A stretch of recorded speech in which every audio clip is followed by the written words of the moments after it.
Fam, you wouldn't show up to your game unprepared, so why you still wilding out down there? That's why I had to collab with Manscaped. It's all about precision, confidence, and staying ready for whatever's coming your way, if you get what I mean. When you feel clean, you move different. And on the Courtnee Edgar show, we keep it real, we keep it sharp, focused, and ready for anything. Now, I ain't gonna steer you wrong, so you gotta make sure you hit the link below. The link is gonna be in the description as well as pinned in the chat. And look, get your Manscaped kit right now and stop showing up to life unprepared. Now let's get into it. Welcome to the Courtnee Edgar Show.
It is a very sad day in America when you are planning you and your family's exit strategy.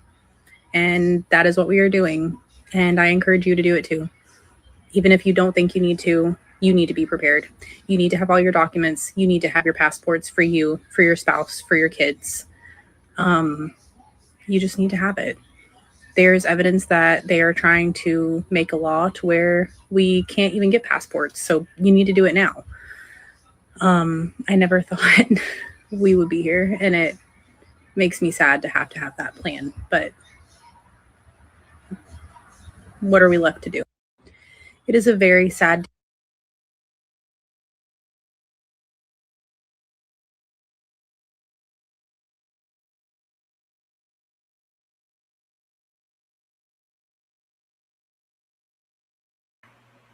How about now? Can you hear me? Oh snap, give me a second. Alright, yeah, we should be straight. Can you hear me now?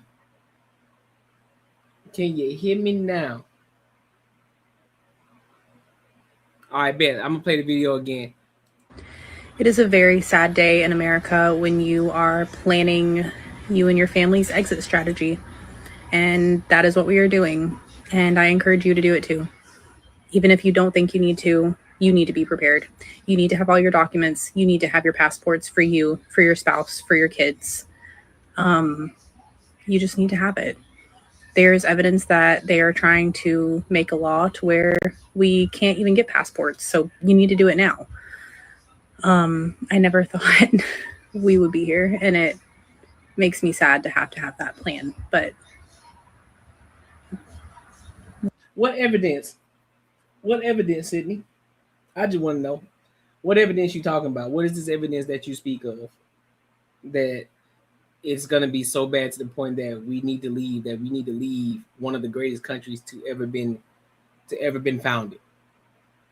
Where you gonna go? Why do y'all think that? I want to be 110% honest, bro.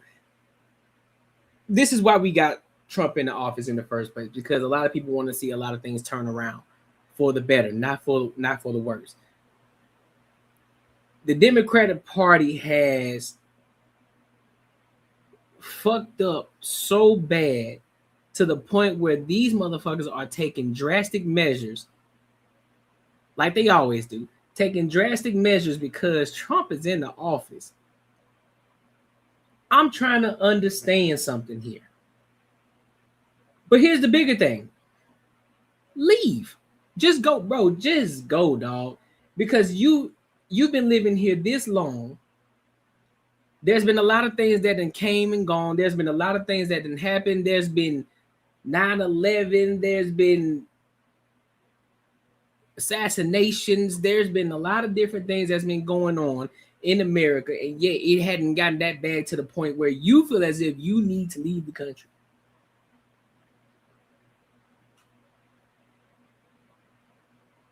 Last time I checked, we are still in a position where you can provide a great life for yourself.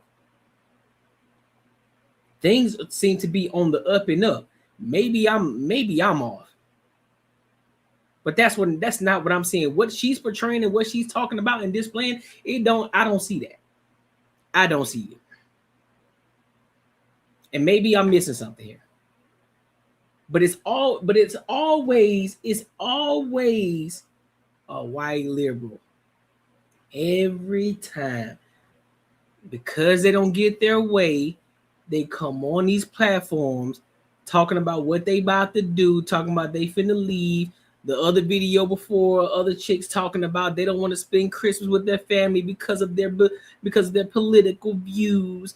Bro, y'all are the worst. Y'all are the worst in society. White liberal women. Y'all are the worst in society. I gotta call it for what it is. Y'all push for this mindset of these T girls. Y'all push for that, while at the same time they're trying to go into your bathrooms and play into your sports, and y'all advocating for it. Now you got a man who's actually trying to make a complete 180 in the country and make things better for the community, which make America great again. But you know, some of the people, when was America great? What point of time are you talking about? Listen, get out your feelings. At one point, there was a time where people were thriving, and to be quite honest with you, this is still a time where people can still thrive. You just gotta move a little different. That's it. This is a time where you can still thrive, especially when you got the internet now. I don't understand it, bro. I don't. And then they get on these platforms telling people what they should be doing. And mind you, at least have the evidence showing us what's going on and how it's popping off. At least pull up the evidence. At least show us screenshots of what you're talking about. Because you just getting on here just talking. You probably just making up some shit. You know, like a lot of people do. They get on these apps and they just start making up shit, creating rumors and shit. Not everybody talking about it. Everybody's giving their own theories. And then boom, got a whole wave. You got a whole wave of people saying a whole bunch of rhetoric that they don't even know what the fuck they talking about. They just talking just to be talking and about some shit that ain't even true.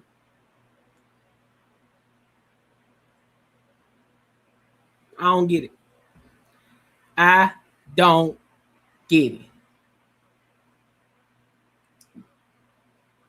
Guy that talks a lot. Yes, nigga, I'm the only one on the channel. I'm supposed to fucking talk. It's a reaction video, you fucking idiot. Y'all, you know what? I got time today. I got time today. Does it look like it's more than one person on this video? Or am I just here? Or is it just me? It's just me, right? So therefore, I gotta talk and give my thoughts and opinions. Maybe you don't understand how reaction videos actually work. Or you just want to talk and be a troll. Either or, I won't pull you. Either or, I won't pull you up to the screen to give you that visibility that you want. Crazy ass. Crazy ass. Man, I don't give a fuck. Thank you. I said cool background, retard. Cool, I'll be that. Anyway, make sure you like, comment, and subscribe for the algorithm. And make sure you hit the bell notification, dog. Listen, your savings account is robbing you blind. But don't worry, I found out a way how to make my money work for me in my sleep, and I can help you do the exact same thing. Now, this isn't no get rich quick scheme. This isn't no pyramid scheme. This isn't something just trust me situation. This is legit, and this is something that your every average day person can implement in their lives, and they can really get to a bag. This isn't a short-term play. It's a long-term play. There's a promo going on right now, so you definitely want to jump on it before the price goes up because this is too valuable. The link is in the description, and hey, let's get our money up. Let's get back to the video. But here's the thing though, I don't get mad. That's what you don't understand. Ain't nothing over here about me mad. That's what you think. So, jokes on you, big dog. Jokes on you. Jokes on you. So let's move on. Let's keep this train moving. Speaking of liberals, let's talk about this fella, Conscious Lee. Oh man. Let's talk about this guy, Conscious Lee, bro. I don't know what to say about this dude. Well, good for you. You the only one in the chat. Good for you, bro. Like, bro, I don't understand. Listen, before I get into it, I'm just gonna make myself very clear. I really don't care if it was 0 people in here. I'm still gonna continue to keep showing up. Mind you, the fact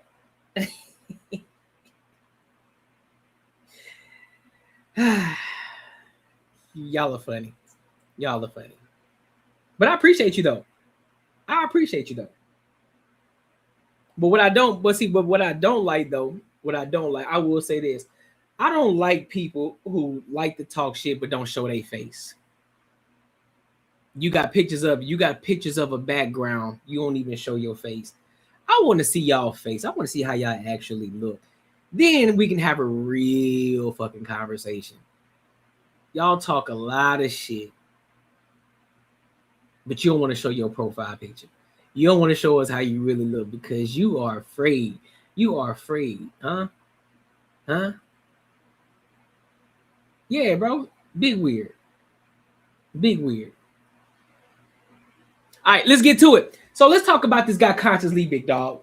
Let's talk about this guy, Conscious Lee. He up here caping again. God rest his soul. Let's get into it, bro. Make sure you like, comment, and subscribe. If you justify a black woman being hit because you feel like she hit a man first, I think you a sucker. And I don't even care to appeal to your morals, your ethics. I don't like you. You don't like me. I think you a sucker. You think I'm a sucker. Now, what do we do with this? What do we do with this? I think that if a grown-ass man get hit by a grown woman and that grown man has to pick up an object to hit this woman, he a hoe. Ain't no ifs, ands, buts about it. I find it very funny and contradictory that a whole group that believe that Tory Lanez is innocent, believe that P. Diddy is innocent, believe that R. Kelly is innocent, believe that Bill Cosby is innocent. All of a sudden, when a person is found guilty, you want to spin the block for Conscious Lee. When you're going to update us about the brick lady, you just want an opportunity to troll. You don't give a damn about nothing when it comes to accountability and facts and truth. If you justify a black woman being hit because you feel like she hit a man first, I think you a sucker. And I don't even care. Interesting. Interesting. I'm gonna play it one more time. Interesting. Appeal to your morals, your ethics. I don't like you. You don't like me. I think you a sucker. You think I'm a sucker. Now, what do we do with this? Well, what we do with it is talk about it. That's what we do. Talk about it. What do we do with this? I think that if a grown-ass man get hit by a grown woman and that grown man has to pick up an object to hit this woman, he a hoe. Okay, so if you're referring to the brick lady, okay? If you're referring to the brick lady, Rhoda Osmond, right? If you're referring to him and the guy that allegedly hit her with a brick, right? You're sadly mistaken. Now, do I believe in putting your hands on women? I don't. But there are some that actually deserve it. But what's really bothering me is the fact that you're caping so hard and you have yet to hold her accountable for anything that she has done. And you're upset when other guys and other people hold her accountable. That's what you upset about consciously. That's what you're upset about. Because you're supposed to be Mr. Pro-Black, right? You Mr. Pro-Black. Oh, we gonna protect all of them. We're gonna protect all the black women, even if they're doing wrong. We're gonna protect them because that's what they're supposed to do. Because America don't protect our black women, so I'm gonna protect them whether they're doing right or wrong. Make it make sense. At what point you gonna grow a backbone? And a lot of these hoes ain't worth saving. You're okay with the fact that this woman scandaled $40,000 in the GoFundMe. $40,000 for people who actually felt and had sympathy and empathy for this woman because she had that big ass lump on her face and they thought somebody actually put them paws on her or hit her with a brick. And you mean to tell me you being Captain Save-A-Hoe trying to protect her, and not holding her accountable? This is the problem when it comes to the black community. We had a conversation yesterday. On the Banter and Barter show about the Le Peep Network when they had Pearl on the channel. Everybody was against Pearl, the white woman, right? Everybody was against Pearl. Then Pearl leaves. Now the whole panel is black, I think, except for Amaray, right? That was it. But she didn't really engage much, so she was sitting back kicking it. Now while Marquette and fucking Philosophical were having an actual conducive conversation, going back and forth, talking about solutions of what they're doing and what they could be doing and how to improve the community. Marquette decides to say, hey, let me check up on my fellow sister over there because she looking, just based off of her appearance, she's looking uninterested in this conversation. She's not engaging like she was with the Pearl situation. So I'm gonna ask you, hey, are you good over there? Well, no, it's because this shit is boring. This shit is doing redundant. I done tapped out. I done checked out and all this extra shit. It's like, that's disrespectful as fuck. And then later on in the video, then you have Boheen. When Cooley was talking to her, she later said she checked out and she started reading the fucking book while on the fucking podcast, bro. And you think men are always supposed to protect black women for what? And this doesn't go for all. I shouldn't even have to say this because common sense should be common sense. We know I'm not talking about all, but there are some of them you just gotta let them down their own demise, bro. They gotta down their hill by themselves. Ain't no saving. What's up, Jacoby? Ain't no saving. And then you got niggas like this, bro. Caping. That's why I don't trust no nigga with necklaces like that. I don't trust no man who got a necklace like that. I don't. Because that let me know he on some bullshit. On bullshit, I don't give a damn what color the woman is. My first question are, did she hit you first or what did she say? I also don't hit women or kick puppies. Yeah, I don't either. But your house is your house. Do what you do. Exactly. That's what I'm saying. And he caping. What up, the twins? What's good with it? And he up here caping. I don't understand it at all, bro. Somebody make it make sense to me. And these are the type of dudes I got issues with.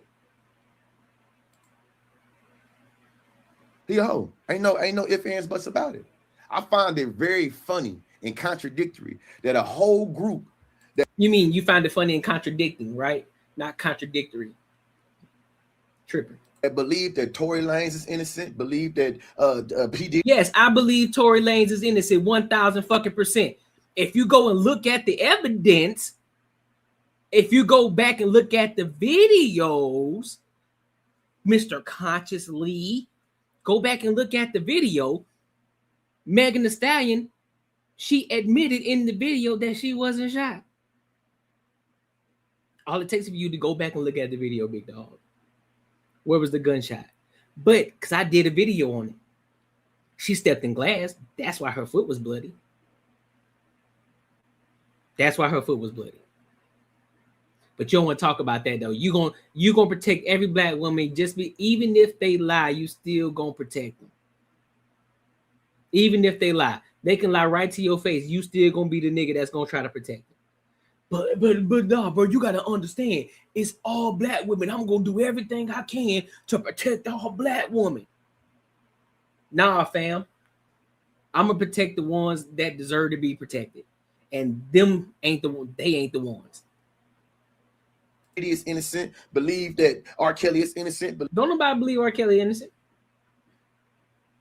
And nobody said that P. Diddy was innocent. But we said that they tried to get him for a RICO charge. We didn't believe that shit. But everything else that we saw, yeah, we believe that he was getting his freak on with dudes. We believe that. We know he was putting his hands on women. We know that. That's not what people were arguing. They were arguing the RICO case. Like, bro, why are you putting the RICO charge on this man? He ain't got no RICO charge. He guilty for being a freak and putting his hands on women. That's it. That's it. Guilty for being a freak. That's it. Why they call it the freak offs. And you really think, and ain't nobody putting nothing past Cosby either. Nobody said that he was 100% innocent. But again, where was the evidence though? You need evidence, bro.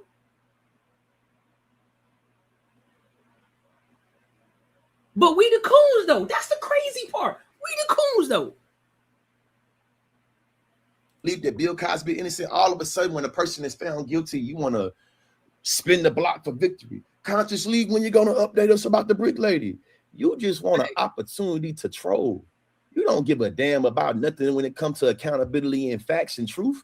Man, nigga, you don't even know what facts and truth is, man. Shut your ass up. Shut up, bitch. Man, shut that shit up, man. I'm not trying to hear that. That's so fucking stupid, bro. Bro, I'm sorry, bro. I got a disdain for that dude. Ever since I came across his content a long time ago, I never rocked with him, dog. Fake intellectual ass dude. That's what he is. Fake intellectual. That's what I look like. That's what he looked like to me. Fake intellectual ass dude. He can feel how he want to feel. Let me guess. He gonna say he got that necklace from Africa, huh? He said, time to let the braids go and just be bald. He is at his seventh heaven, maybe on a head. Yeah, bro. Time to go ahead and let that shit go. Them dreads too tight. Something going on. He's straight wilding. But make sure you like, comment, and subscribe for the algorithm. Make sure you hit the bell notification. Listen, your savings account is robbing you blind. But don't worry, I found out a way how to make my money work for me in my sleep, and I can help you do the exact same thing. Now, this isn't no get rich quick scheme. This isn't no pyramid scheme. This isn't something just trust me situation. This is legit, and this is something that your every average day person can implement in their lives, and they can really get to a bag. This isn't a short-term play. It's a long-term play. There's a promo going on right now, so you definitely want to jump on it before the price goes up because this is too valuable. The link is in the description. And hey, let's get our money up. Let's get back to the video.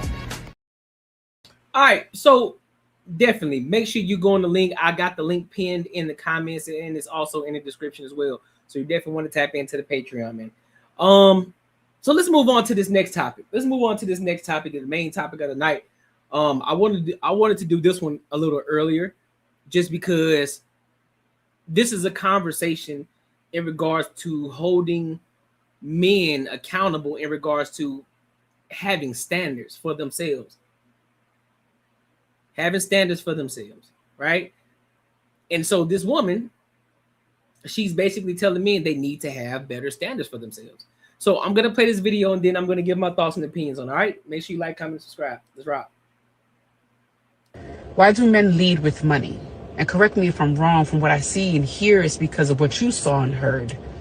My father did it, my grandparent did. That's what they said we're supposed to do. And it's, of course, most females in society is like, what could you do for me financially? But I wish that you knew that is not what you are only needed for. You know, being a leader for your family doesn't mean controlling, dominating, or doing everything alone. Real leadership is about guidance and protection, emotional presence, and partnership. Is when you value each other's opinions. Is when you let her have a voice in choosing things, because sometimes she's right. It's about not, knowing that you're not doing it alone. Just because you saw it doesn't mean that has to work for your family. I wish you knew that we required emotional support from you guys, because we want to be here for you too. That's a great point. I've always been of the mind frame and mindset that what's up? I've always been of the mindset that you never lead with money. I don't care how much money you got. I don't care if you got 100 mil, 200 mil, $40,000. It don't matter how much money you make. You never at any given point lead with money, because if you lead with money, you already setting yourself up for failure. I've never been of that. Never. I've never looked at, listen, bro. Listen, I would go on days where I don't have to spend money just to make sure that you really rocking with me, dog. And then once I figure it out, then I'm like, all right, now I can take you out, because I see you actually here, you actually rocking with me. You okay. You're good with the fact that you just spending time with me. That's why I couldn't trust dudes like Yada. It's like, bro, you need to give her just $1,000 just for the hell of it. Well, I couldn't trust dudes like Poppy Chulo. Yeah, man, because I was raised that, a man takes care of the household. Yes, that's true. But however, the way that you're going about it is all the way the wrong way. You talking about leading with money. Just because you got it, that don't mean you got to lead with it. They need to earn, just as they make you earn their love, their respect, and all that shit. They need to earn that shit too. You hold the cards to the relationship, fam. You hold the cards. So act like you hold the cards. Make her work for that shit. Let her know, listen, shorty, you got to put in the work too. I'm not going to be the only one just putting in work. No, you going to have to put some skin in the game. It ain't just going to be a one-way street. I'm not going to always just text you. I'm not going to always be the first one to call you. It ain't happening like that. It ain't. You need to make an effort too. Simple as that. I do, bro. You got to, them cigarettes, food, cable shots, liquor, one cost my. Hold up, say what, bro? You gotta fix it, bro. You gotta fix your typing. I don't understand. Now you just said, once she drink out the hose, Courtney will loosen up a little. Hey, man, that's what I'm saying. You drink out the water hose, now you got a friend in me. You drink out the water hose, you got a friend in me. It's like, all right, now I see. So you with it. You with it. All right. You ain't here for the bullshit. Got it. Now I can slightly crack the door open a little bit just to show you what you're going to be embarking on, if you continue to ride on this train. I can bring you, I can show you a little bit of what's going to be going on, what you can expect while on this train. But I'm not going to give it to you all up front. I'm not going to do that. And it's no, it's not playing the game, but you got to understand, you got to protect yourself. You got to protect your assets. You got to protect your mind. You got to protect everything, bro. You got to protect all that shit. Make them chicks earn. And if they don't want to earn it, then guess what? The fuck out of here.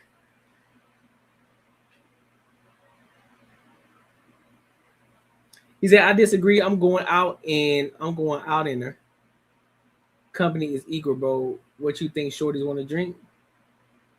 They're gonna drink from the fountain. One way or the other. They're gonna drink from the fountain. And if they don't drink from the fountain, guess what? It is what it is. And guess what they're gonna get? They're gonna get the boot. They're gonna drink from the fountain. And the fountain is a metaphor, by the way. Drink from the hose is a metaphor, bro. So yeah, fellas, stop leading with money. It ain't that fucking serious. You don't gotta let them know you got money just so you can brag. Like, yeah, bro, I got the big money, bro. You know what I'm saying? I'm out here, cool.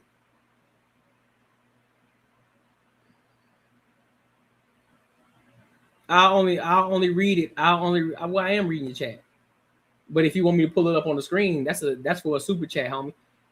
But so yeah. And Shorty spot on. Because I mean, put it like this: a real one understands.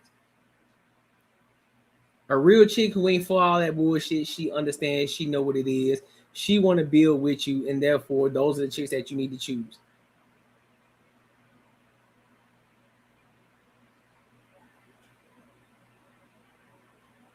Am I lying? Listen to it. Listen to what she just said. Controlling, dominating, or doing everything alone. Most females in society is like, what could you do for me financially? But I wish that you like knew that is not what you are only needed for. You know, being a leader for your family doesn't mean controlling, dominating, or doing everything alone. Real leadership is about guidance and protection, emotional presence, and partnership. Is when you value each other's opinions. Is when you let her have a voice in choosing things, because sometimes she's right. Well, I will say this: yes, if she's your wife, yes, seek counsel. Absolutely, that's what you do. If you're about to make a big decision, yeah, seek counsel. But you still gonna be the one that make the final decision. But seek counsel. Ain't nothing wrong with that. It's your wife. Seek counsel. That's it. But that don't mean I gotta let you know everything. But important decisions, yeah, of course. I run it by you. Let me know. Hey, listen, what you think about this? And you give your thoughts, opinions. Because guess what? If you got you a smart girl, she's gonna think critically and logically because she understands what type of person that she's with. She adjusts to you. You don't adjust to her. She adjusts to you. So she understands what kind of man that she got. So therefore, when you come to her and say, "Hey, man, I was thinking about doing X, Y, and Z. What are your thoughts on that?" She gives her thoughts because of course she's valuable and you value her in that right because you respect her thoughts and her opinions about the situation. And then now that you sought counsel from her, now you can come to a conclusion and do whatever other evidence that you need to do to compile all that information together and then to make an informed decision. Ain't nothing wrong with that. It's about not, knowing that you're not doing it alone. Just because you saw it doesn't mean that has to work for your family. I wish you knew that we required emotional support from you guys because we want to be here for you too. That's where I agree, but I disagree at the same time. I agree and I disagree. And the reason I do agree, yeah, that's why I believe that men should have male friends. I'm gonna be 100% honest with you. That's why men need to have male friends, to be vulnerable around men who understand where they're coming from. I get it. You want to hear his thoughts. You want him to vent to you, but not a good idea. for the most part, not a good idea. Yeah, I may let you in a little bit, you know what I'm saying? I'll give you the skinny. I'll give you the skinny, but I ain't gonna give you the full course meal. Pause. The best idea is the best idea. I will pick and choose the good ideas we use. That makes you a good leader, not a partner. Facts. And I know, and look, she was talking her talk, but she kind of lost me when she said partner. Like, listen, bro, we're not partners, bro. Like, I'm your husband, you're my wife. That's what that is. Stop trying to intertwine the two. I know a lot of people want to intertwine it. No, because when people say partner, they mean that. See, look, man, here you go, bro. Typically, when people say partner, that means that we're equals. We're equals as humans, but when it comes to the hierarchy in the marriage, we're not equal, bro. We're not. There's a leader for a reason. There's always one leader. There's never two leaders. There's one leader. And y'all got to understand and respect that. My man said, the who? Serious today, but that was crazy. I'm not that was feeding. crazy. I'm not feeding. I'm not feeding. And said, now I ball out to show her she's a W. She's working with the Prince of Love. Save it, bro. Bro, what are you talking about, Sheik? What are you talking about? I buy dinner for ladies.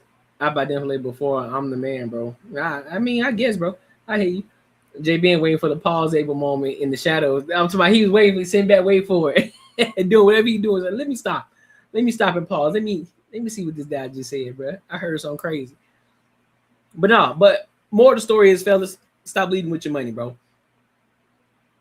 If she really gonna rock with you, she gonna rock with you whether you making $40,000 a year or $500,000 a year. She gonna rock with you because she understands the plan, the goal in which, and how you operate, and she's gonna adjust herself to that. You ain't gotta lead with your money, bro. You ain't gotta let them know that you got it. Eventually, she gonna find out. So there's no reason to pop up out the wheel. Yeah, shorty, you know what I'm saying? I'm on racks out this bitch. So you know what I'm saying? You want to pop up with your boy? Shit, you can do that. Nah, bitch. I ain't showing you nothing. I'm not showing you a motherfucking thing. I ain't showing you how much in the account. I ain't gonna even take you to an expensive restaurant, nigga. We going somewhere cheap. Chipotle. We going to Chipotle. Simple. We gonna go to Chipotle and we gonna go sit somewhere. Nigga, we might just sit in the car and have Chipotle and have a conversation. Oh God.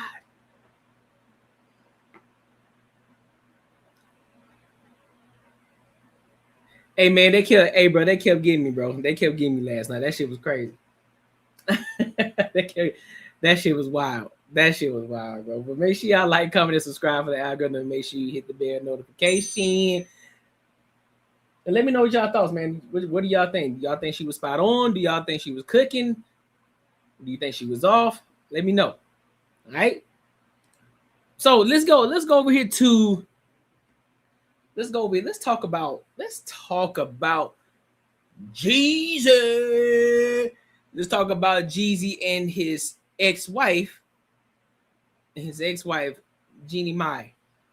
So he was in a recent interview. Well, Jeezy was in a recent interview with TD Jakes. You ever been swallowed? You've ever been swallowed? You hear what you're saying out loud, brother? He was out there talking to Jeezy, and so he asked him a question in regards to what did he learn from his marriage, right? And so then he went on to talk about it. So once I play this video, then I'm gonna jump over, and then we're gonna talk about Jeannie Mai because she came out with a recent video as well, and about her life after being married to Jeezy. So I'm gonna play this, and then we'll move over to that. But make sure you like, comment, subscribe for the algorithm, and make sure you hit the bell notification, dog. There's anything like that, just coming from where I came from. What did you learn from it? I learned I was a great husband. I can't Okay. I got a beautiful daughter out of the situation, so there's no regrets there. But I learned a lot about myself. I learned that there's things that I continue to work on.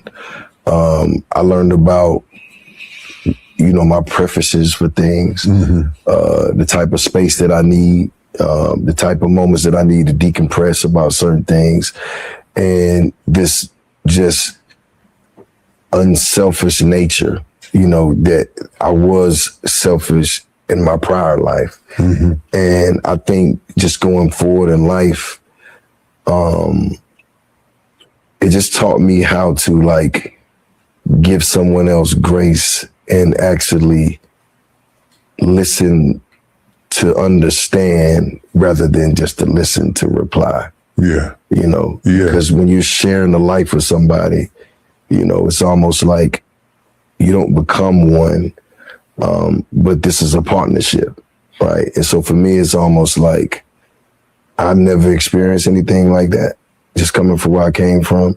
So I never had to share, you know what I'm saying? Or I never had to compromise in a way. So I just think it taught me a lot about what compromising was like, and then things that, I can just work on as a person. It's a mirror. Yeah. You know what I'm saying? It's a mirror. It's a mirror. It's a reflection. It's a funny thing. If you go deaf, eventually you won't speak clearly. To me, you can't speak right if you can't listen right.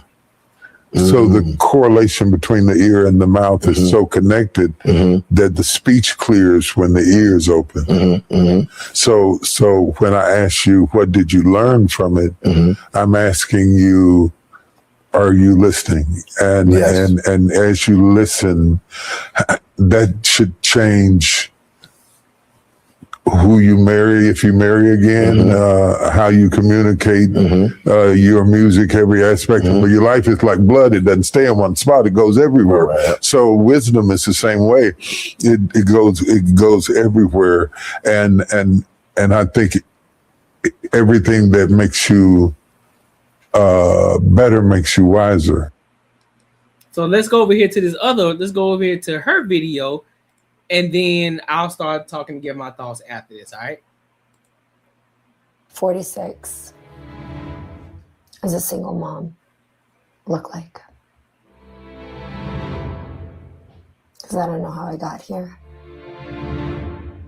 But here I am. I notice whenever anybody asks me, are you married? Or are you single? Or how old are you? Or any of these labels that people tend to ask you about when it comes to your status, your age. I always say it so slowly because I'm still adjusting to however the world labels me. It's not a bad thing. It's just an adjustment. It's like putting on a new pair of glasses. Everything suddenly looks honest, even the parts that I wasn't ready to see. Sometimes the clarity is really refreshing and sometimes it's a little jarring. But the truth is, I am now looking at the world with my own eyes rather than eyes that I feel pretended to see what I wanted to see instead of what I was really seeing. You feel it? I'm thinking we're gonna have sea bass or maybe a red snapper. Go. When I look back at some of the milestones of my last couple of years, it feels like I had a playbook that I was living by. Feels like I had almost feels like I had a script that I was living by because I so wanted to hit those points and have my life be about those things instead of what it really was.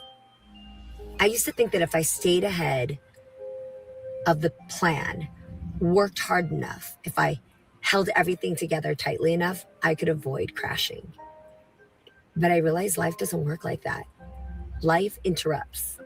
Life enjoys a little head-on collision. And my job is to keep moving instead of pretending I didn't feel the impact.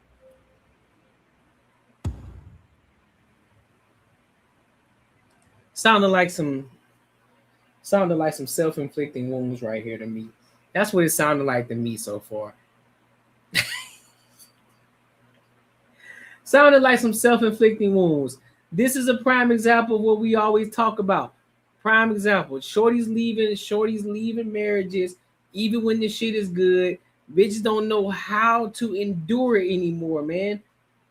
One little thing going wrong, one little situation that they don't like, all of a sudden, oh my God, I'm being held hostage in my own home. I don't feel like this is a place I need to be anymore. I'm unhappy, so I gotta leave. For what?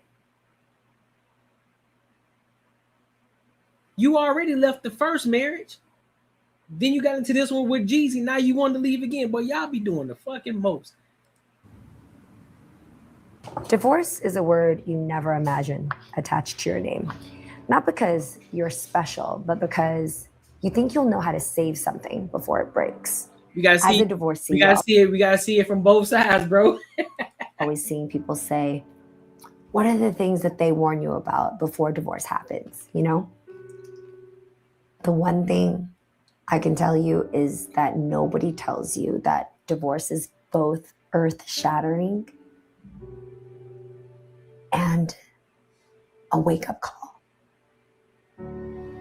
It's because the life that you pictured disappears and the future you actually need starts talking to you. And the hardest part about divorce isn't heartbreak. It's letting go of the woman I performed, the version of me that I maintained, because I was scared to admit the truth. The dream I kept dragging, even. Y'all see the difference between how Jeezy interview went with what's his name? TD Jakes. And you see this video. There's a clear difference between the two. For somebody who's truly grieving and going through the fucking ringer, I'm sorry, bro. If somebody's truly going through the fucking ringer and it's really, really pressing, because that takes a lot of fucking time to do. This entire video, all the editing, all the extra shit, the fake tossing and turning in your bed, all the theatrics and shit, man, I don't believe this shit. I don't. After it stopped fitting, and then one day you realize you're not broken. You're just finally on it. She looked like a snappy woman. She got an attitude, and if she don't get her way, shit goes left. And honesty is heavy, but it's freedom. You got this shit. 46 years old. You pulling the Tia Mowry. You pulled the Tia Mowry. And this is what happened. Y'all out here leaving good men. I don't care. Here's the thing. When we say, and I want to be clear about this, when we say good men, we understand that these men aren't perfect, right? Everybody has their thing. Everybody has an issue. No man is perfect, nor no woman is perfect. Just like the old saying goes, you're going to get 80%. You're going to get 80% of the things that you want. But a lot of y'all are so focused on that 20%, you got to have the 20%. You got to have the 20%. And that person that you are looking at, or that so-called greener on the other side, that's what you're looking for. And you ain't going to never find it. So now you find yourself at a late age with a kid, and you thinking everything's finna be all smooth and chill. You think life is finna be phenomenal for you. Now you finna be out here like Tracy Ellis Ross. You finna be out here like Tia Mowry. Now you gonna be out here like Dr. Cheyenne Bryan. And what's the other girl name?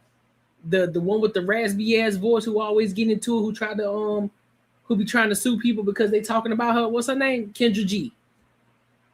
You gonna be like them bras. When all you gotta do is stick the shit out, figure your shit out. Why is it that y'all always gotta figure shit out once you leave the fucking marriage? Why you can't figure it out? Why are you within the marriage? Communicate. Hey man, listen. I gotta figure some things out about me. I'm not leaving this marriage because I've made a vow to you, but I need to figure some things out on me, get myself together, and understand the things that, because I'm changing, I'm getting older, things are changing in my life, hormones are changing, all that extra shit. Figure this shit out while you're in the marriage, dog. Just have that conversation.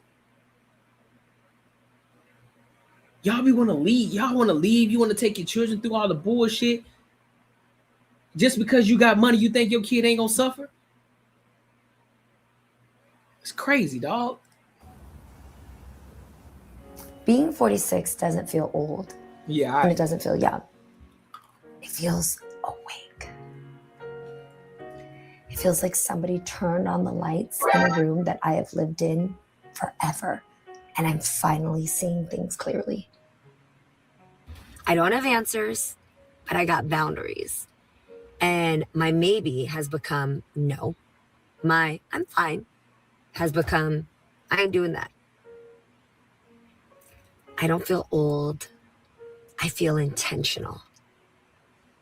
And intention feels better than youth ever did. So basically what you telling me, you ain't fucking grew up. You basically telling me that you haven't grown up. That's what you telling me. It took you 46 years to grow the fuck up. That's what you telling me. 46. It took you 46 years for you to grow up, for you to have boundaries, to know how to say no.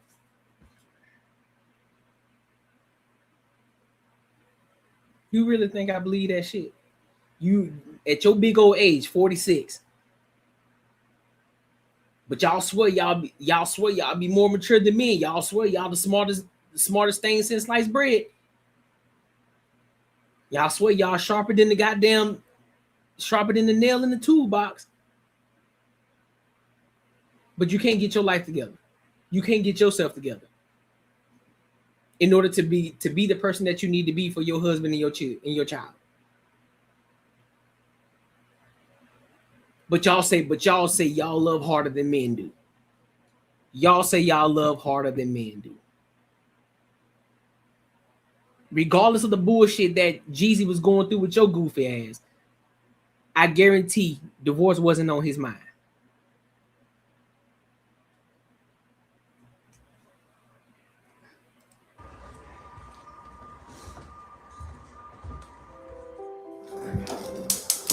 Being single isn't about the loneliness. It's about being aware. It's knowing who I am now and what I'm not willing to carry into my next chapter.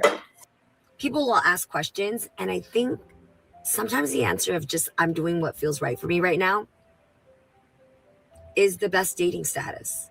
It's the truth. Y'all, space is not emptiness. It is room. Why you ain't do that before you got married? What's best for you?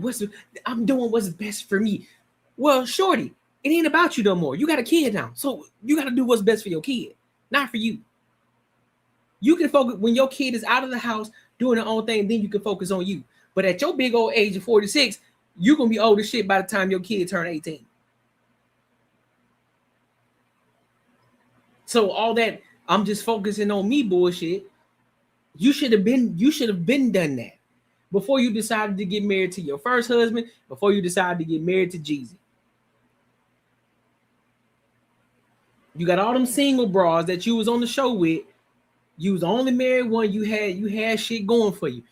Now guess what? You one of the crew now. And now you up here making videos saying a whole bunch of stupid shit, trying to make it sound like it's so empowering and so great and so, oh, this is so powerful. You know what I figured out since, it's not about being single. It's about just understanding me. What are you talking about?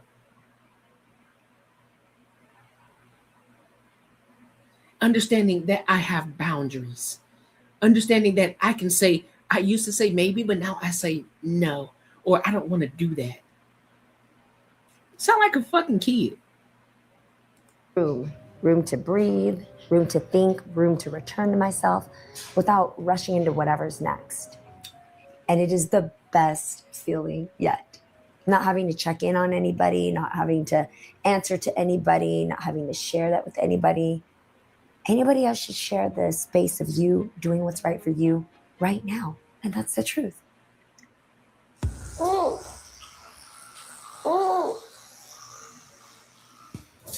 It's crazy how motherhood was never my plan, but it feels like it was written for me. Hey, cutie. Some days I'm really proud of the woman that Monica is helping me to become, and other days, you know, I grapple with some of the ways my life turned out. But then Monica will say something so brilliant and sensitive, and it'll make me realize that she chose me. No doubt, motherhood is messy. It's chaotic. But on God, boy, on God, on God, bro. Talking that crazy shit that she talking right now. But it's also sacred. And in many ways, I'm discovering how motherhood saved me.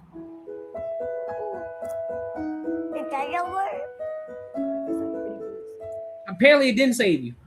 Apparently it didn't. All right, so here I am. I'm divorced.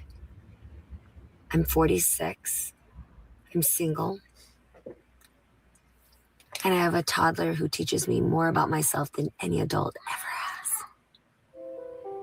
I am not healed. Clearly. But I am not defeated.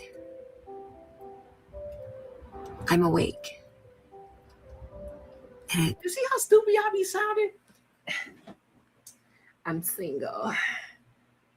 I'm broken. I'm not healed, but I'm awake.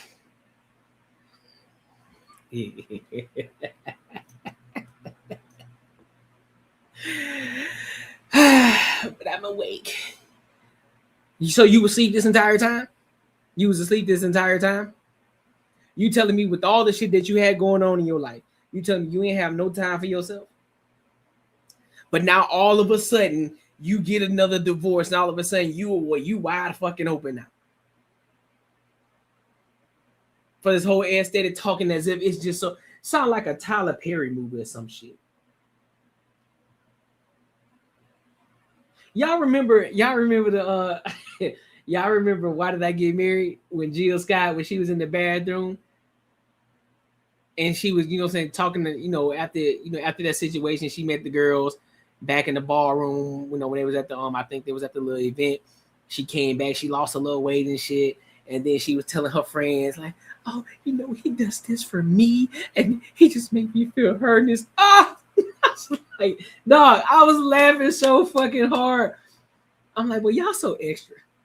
Y'all so fucking extra, dog. She doing all this extra shit. All these different clips, cooking, brushing teeth, sitting in the vehicle, acting as if she just so out of it, just like I don't believe this shit. I don't believe it. I don't. At this point, it's hard to believe. It's hard to believe a lot of these women. It's hard. I try my best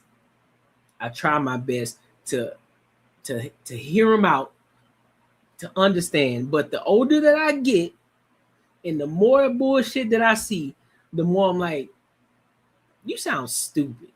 That's what you sound. You sound dumb. Nothing that you said in this entire video, and I try my best to listen with an objective ear, it's nothing profound that you're saying.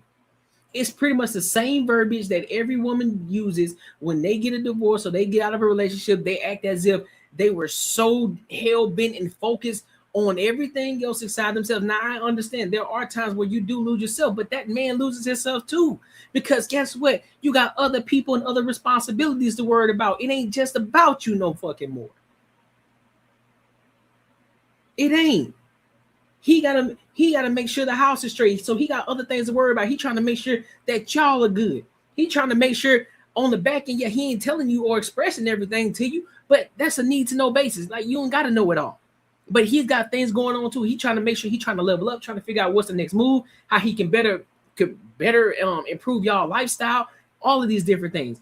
And worried about the children and worried about you, make sure that you happy in the best way that he fucking can. You think he ain't tired? You think he ain't losing himself in this situation? You, same shit. You got a kid. You got to focus on him too. It ain't about you. You got to focus on the kid. You got to focus on him while still trying to get yourself together and make yourself Feel as if you're valuable. Whatever the case, whatever it is that you need to do. It ain't about you no more. You get married, it ain't about you no more, dog.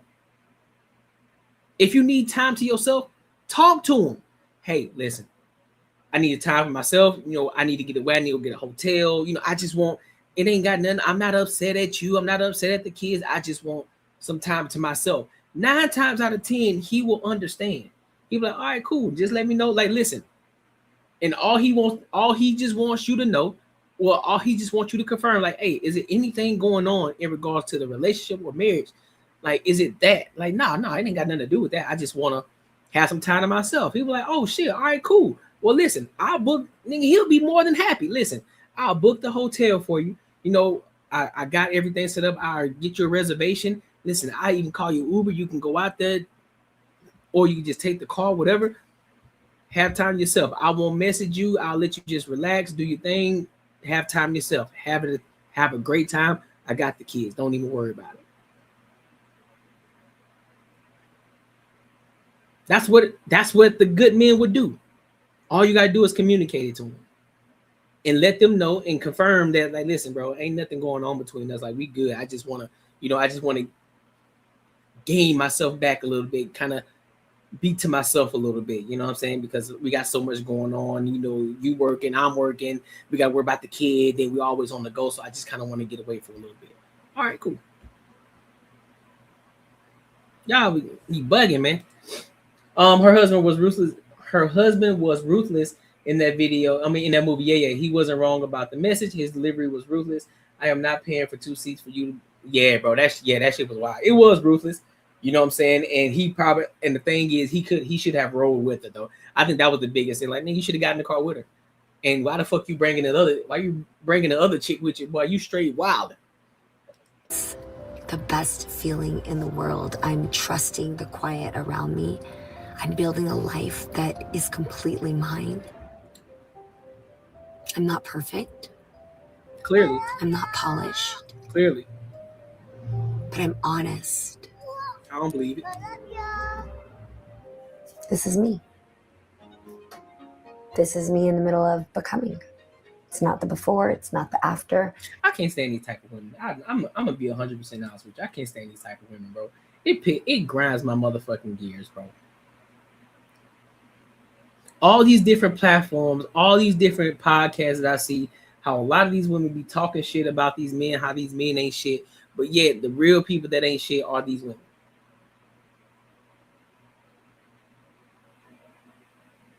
Leaving relationships because of selfish reasons. Not even anything profound.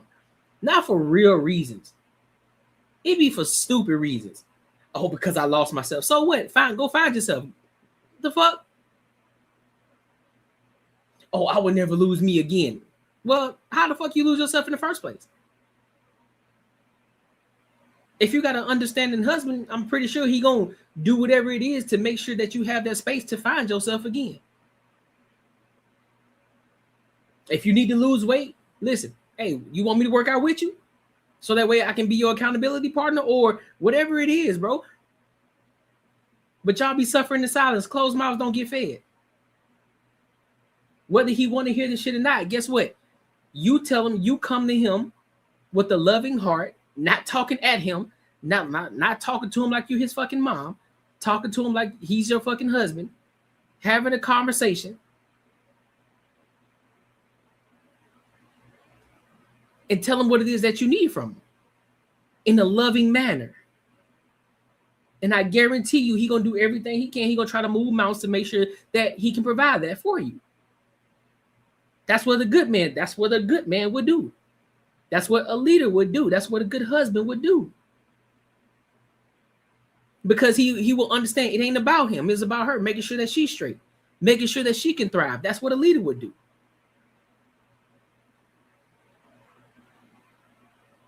But y'all want to leave relationships because it gets a little hard.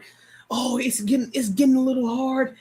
He's not doing this with me. He's not communicating properly, or he's not sexing me as good as he used to. Man, fuck all of that, man. Shit changes sometimes. Shit changes. Shit happens. Figure it out. Adjust. It's gonna be a lot of adjusting when it comes to marriage. It's gonna be a lot of adjusting. So you got to learn to adjust, because you grow, you become different. Y'all don't never stay the same. You become different. So you got to learn to adjust and relearn this person. Yeah, she does talk like a battered ex-wife. She does. She talks just like that. Talking all that bullshit. What's wrong with Trent, man? Let's move on. Because she about to piss me off. Listen, your savings account is robbing you blind. But don't worry, I found out a way how to make my money work for me in my sleep, and I can help you do the exact same thing. Now, this isn't no get-rich-quick scheme. This isn't no pyramid scheme. This isn't something just trust me situation. This is legit, and this is something that your every average day person can implement in their lives, and they can really get to a bag. This isn't a short-term play. It's a long-term play.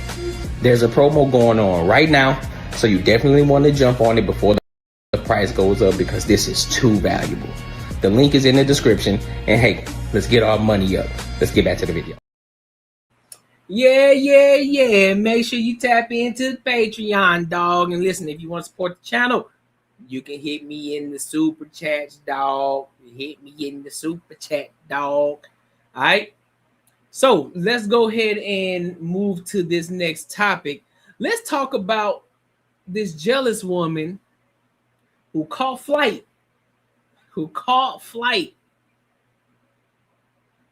to kill her ex's lover. This is crazy. Just look at this. Just look at this video. She looked crazy. Just look at that. She looked crazy. Look at her eye. Look at her right eye. It looked lazy. That right eye right there is doing something to me. Is that right eye? Something ain't right. Bro.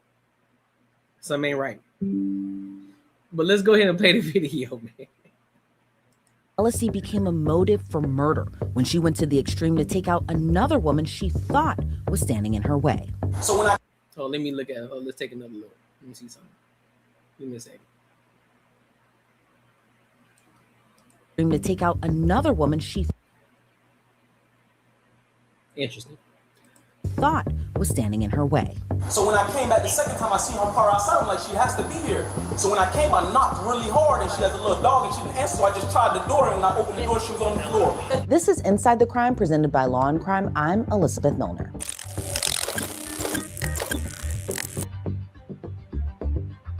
We'll get to the story in just a sec, but there's a reason that Law and Crime is the go-to spot for true crime content. Just like there's a reason Morgan & Morgan is America's largest personal injury law firm. They have more than 1,000 attorneys and have recovered $25 billion for more than 500,000 clients. In the past few months alone, a client in Florida received $12 million when insurance offered just $350,000. And in Pennsylvania, another client was awarded harmless snooping on an ex, checked their socials, maybe scrolled a little bit too far, wondering who they're seeing. But for most people, it ends with curiosity. In this case, though, it escalated into something far more dangerous. He came here and found my cousin. Is that really my cousin bad, really? I haven't been in there. I don't know. July 13, 2022. We're in Tarmac, Florida. It's just before 3 p.m. Then a frantic call comes in to 911. 911, what's the address of the emergency? Oh, ma'am, I don't know the address. I just came. Okay, what is the apartment number? Do you know if that has a building number? I could go downstairs and check. 1 second, please. Stay on the phone with me. What's your phone number? Hold on, man. Hold on. A Broward County deputy responds to the Tarmac Village apartment complex. They learn a woman is unresponsive while in her second floor apartment. Does she live alone? No, with her mom, but her mom is a flight attendant. No one there. How do you have access to the house? I can't. Don't touch anything. Your hands exactly the way they are. I didn't have. How far is Bravo 2? I didn't have access. I've been.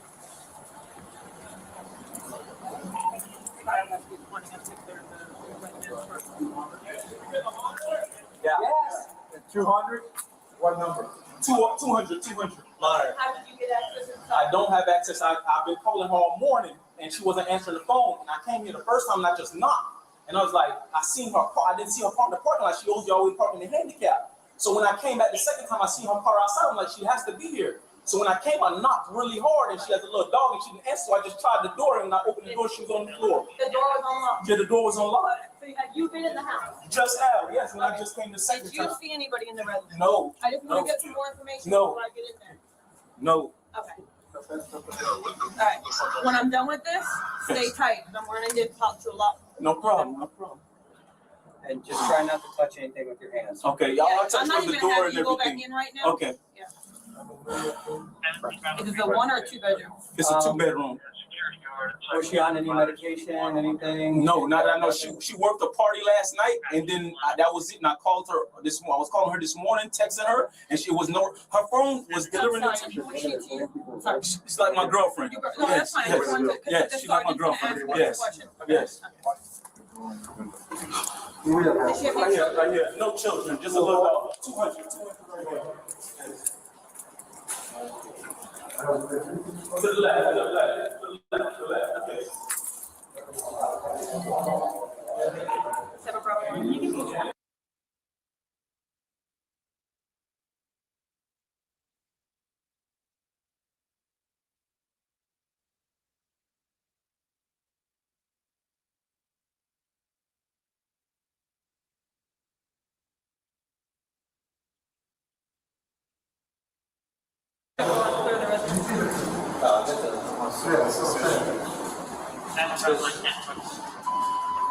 One person's got to go in. That's it. So The apartment belonged to 23-year-old Kayla Hodgson and her mom. We can't. Not bad. No, what I was saying was, old buddy, I don't like that hallway in that apartment complex. I do not like the way that shit look. Nope.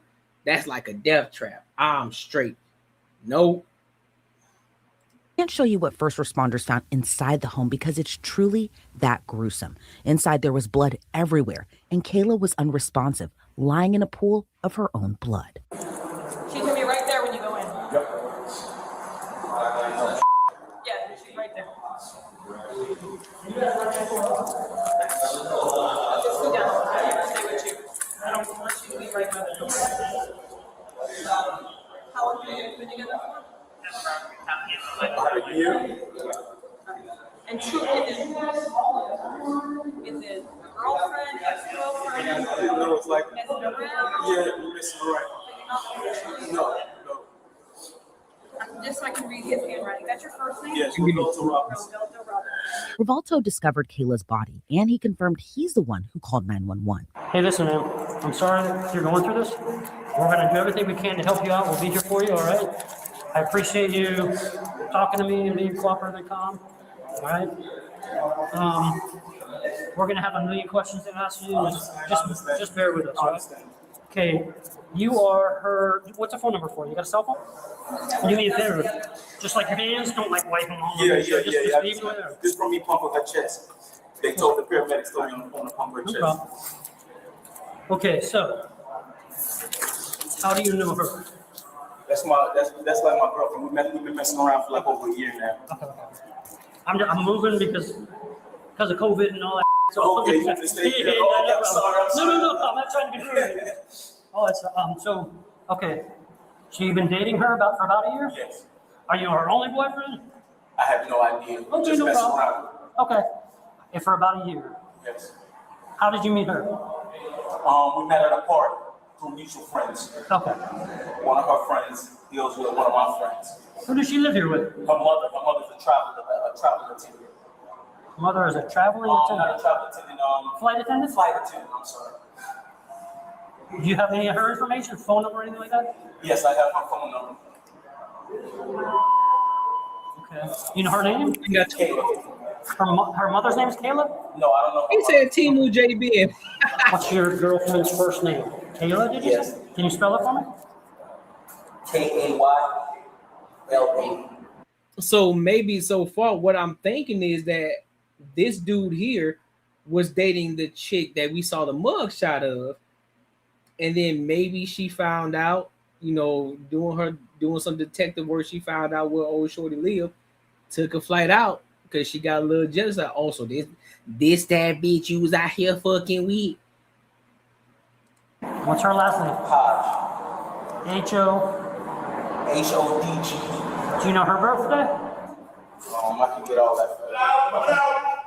When's the last time you spoke to her?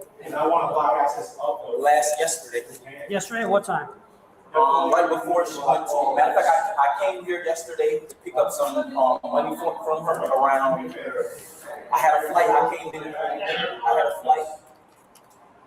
I see I got here around 7 o'clock. 7 o'clock yesterday, and she broke the party. Hold on. You were here yesterday at 7 o'clock. 7 o'clock. PM or AM? PM. 7 PM, you were here. Yes. And she was here. Sipping his cousin. You said you picked up money from her? Yeah, I picked up money from her. I had some money because I had real estate. Okay. And I had some money wired to her. Oh, okay. I got money from her. Okay, hold on 1 second. Where is her dog now? Her what? Her dog. It's not. I thought it was in the room in her mother. It might be, I don't know, okay. Okay. I didn't search the house when I was Okay. So you picked up money from her yesterday, last night, and then what'd you do? I went home. Okay, and then what? That was it. I was home all day. I was home all night. Okay. And this morning, today I got up. I called her. She wasn't answering. I know she worked for Courtnee last night. I know she's a bottle girl at a party. She what? She's a bottle girl at a party. She works at Jamaican party every weekend. Hold on. Every Tuesday, I mean. Where's that at? It's right down the road in this plaza down here. I don't know the exact place, but it's a plaza. On Commercial or no? On Lauderhill? Yeah, everything was good. Everything was cool. Everything was cool with her. If you need anything from us. All right. Who went inside? I heard Sarge go inside. Did you go inside at all or no? Okay. Hold on. I opened the door and the room is smaller for the fire rescue. I never went in. Edmund and Herbert. That's it so far. I got her. Damn, Shorty ain't got no cheese. Edmund and Herbert. Who cleared? Both of them? That's it? Was anybody else with them? Do you know? No, I was supposed to, but I was holding down the stairs. Okay. Is anybody home here? We know. We checked. Nobody's home here. We knocked on this door. You're not the one that camera. Here, let's knock on this door because they're going to open the door and there's going to. Well, they can come in and out. Just let us know what they're doing. I just want to let them know what we're doing. I did not. Did anybody knock on that door? No, you're not the one that cameras. Okay. Okay. Investigators confirmed Kayla died after being stabbed multiple times. Unknown to Rivalto at the time, someone made a visit to Kayla's apartment earlier that morning, and she was captured on a neighbor's doorbell camera and the apartment's surveillance camera. Hi, I'm Deputy Houston of the Sheriff's Office. We have to stay in your house for a little bit. We're working on an investigation out here and across the street at your neighbors. Do you have access to your ring camera? It's been on off. Have you been on It's so stupid. Maybe 24 hours? I was nothing unusual. Okay, what is the norm? Oh no, I'm just like, when you hear words through different parts. Have you heard any yelling, screaming type stuff? No, I haven't. Okay. You ever check yourself? Huh? How far back should you look? A doorbell camera captured a woman around 5 a.m. that morning wearing a wide-brimmed hat, gloves, and a COVID mask. What's more chilling is Kayla's killer took off in her clothes. Back at the crime scene, Kayla's cousin arrives, and her response is heart-shattering. Sorry. So hold up. So you mean to tell me, with all that camera footage, first of all, where the front desk at? Where the security at? They ain't watching the cameras? They don't know what's going on?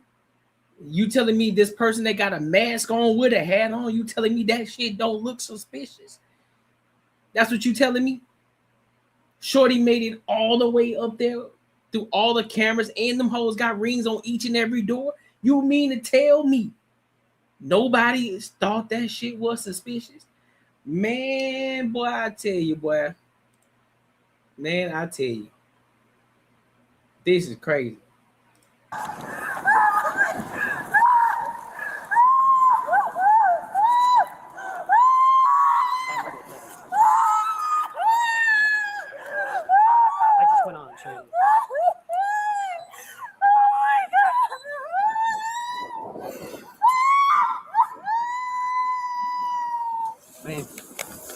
How do you know her?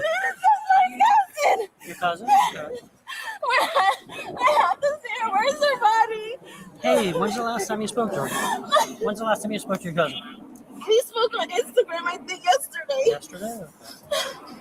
Okay. I see my cousin all this Hey, listen, do you know her mom? Yes. My aunt is coming. My aunt is a flight attendant. That's my mom. Your mom? What? Your mom's here? My mom is here. My mom is here. Hold on, man. Before people start thinking I'm being disingenuous or laughing. Listen, dog. I'm just laughing at the screams. I understand the pain, but it's just I find it. Listen, one thing y'all gonna understand about me, bro. I'm one of them awkward people, bro. I will laugh during serious situations. Not because I'm being disrespectful, just because that's just how I am, bro. So y'all may have saw me make a face, but it's because of the screams that she was making in that time. So it's not because I'm not empathetic or sympathetic to what's going on. It's just the screams. I'm just like, God damn, bro. So I just want to clarify that it's not because I'm laughing at her pain. Please understand that. Is that her mom? No, that's her aunt. Okay. So, where's her mom? Her mom is a flight attendant. She's working on a flight. I just finally got in touch with her. Oh. So she's coming back right now. She knows this. Okay. Yeah, she's. Where is she now? 8:30. She's supposed to come in at 8:30. Okay. Yeah. Okay. Yeah. Yeah. How did you hear about anything? Her best friend. Who is that? What's her name? Janisa. What did she say? She said that a guy my cousin talks to told someone that she talks to that he came here and found my cousin. Okay. Is my cousin dead really? I haven't been in the house. Was she in the house? It's an ongoing investigation, so they're checking into it now. Okay. We can't share too much. You know, we want to. We can't share too much. But can I see my cousin? Not right now. So I'm gonna take this next trip to the sheriff's office. Oh my God, she's dead. Mom knows. Very sorry for your loss.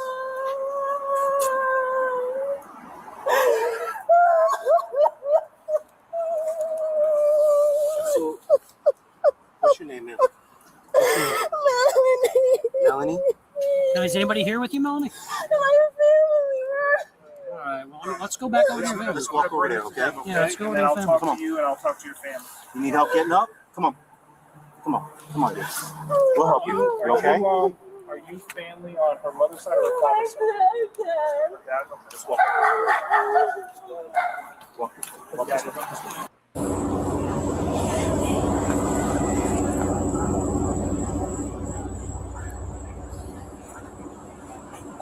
Mom, do you want to sit down? You guys can hang out here if you want. Can we go there? It's just more privacy. I understand, ma'am. They're going to be bringing the body down pretty soon. Okay. But when they bring the For her, yeah. I know she's upset. During the investigation, detectives learned someone traveled to Kayla's apartment with one thing on her mind. In October of 2022, investigators made an arrest in New York. 28-year-old Sakenya Thompson was arrested in Springfield Gardens, a neighborhood in Queens, New York. She was extradited back to Broward County, Florida on a charge of first-degree murder. So how does a New York woman have ties to a Florida murder case? We have to go back to Rivalto Robinson. Rivalto is the ex-boyfriend of Sakenya. Prosecutors say she was obsessed over Kayla seeing him, traveling all the way from New York to Florida to confront her. Everything went according to plan, except being discovered. Took some of Kayla's personal items, dragged Kayla out of the way in her own blood, away from the door, and left disguised in Kayla's attire. But the defense argued a completely different theory. They owned up during trial that Sakenya did kill Kayla, but that it was for self-defense. This woman-to-woman conversation that Sakina had in mind had escalated and it turned into something more than what she planned when she went to go talk to Kayla woman-to-woman. She was afraid to call the police. Why would they believe her? She panicked. It's kind of hard to argue self-defense when investigators say Sakenya went to lengths to conceal what she did. She reportedly used a fake Uber account to get to Kayla's apartment. She tried to clean up the scene. Like, if you at any point gonna sit here and tell me that you believe that shit, Man, boy. She changed into Kayla's clothes and concealed her identity. Plus, she never called 911. During trial, which took place this year, As if Kenya ain't took no the stand cameras. claiming That's she crazy. blacked out and didn't remember killing Kayla. A Broward County jury didn't buy her story and convicted her of first-degree murder. This week, Kayla's family had the opportunity to give their final words to the court and Kayla's killer before her sentence was revealed. First, I want you to take a look and see how many people dearly loved my sister. There are many more, and I can't say the same for you. This type of love and support will never go away, and will always be here.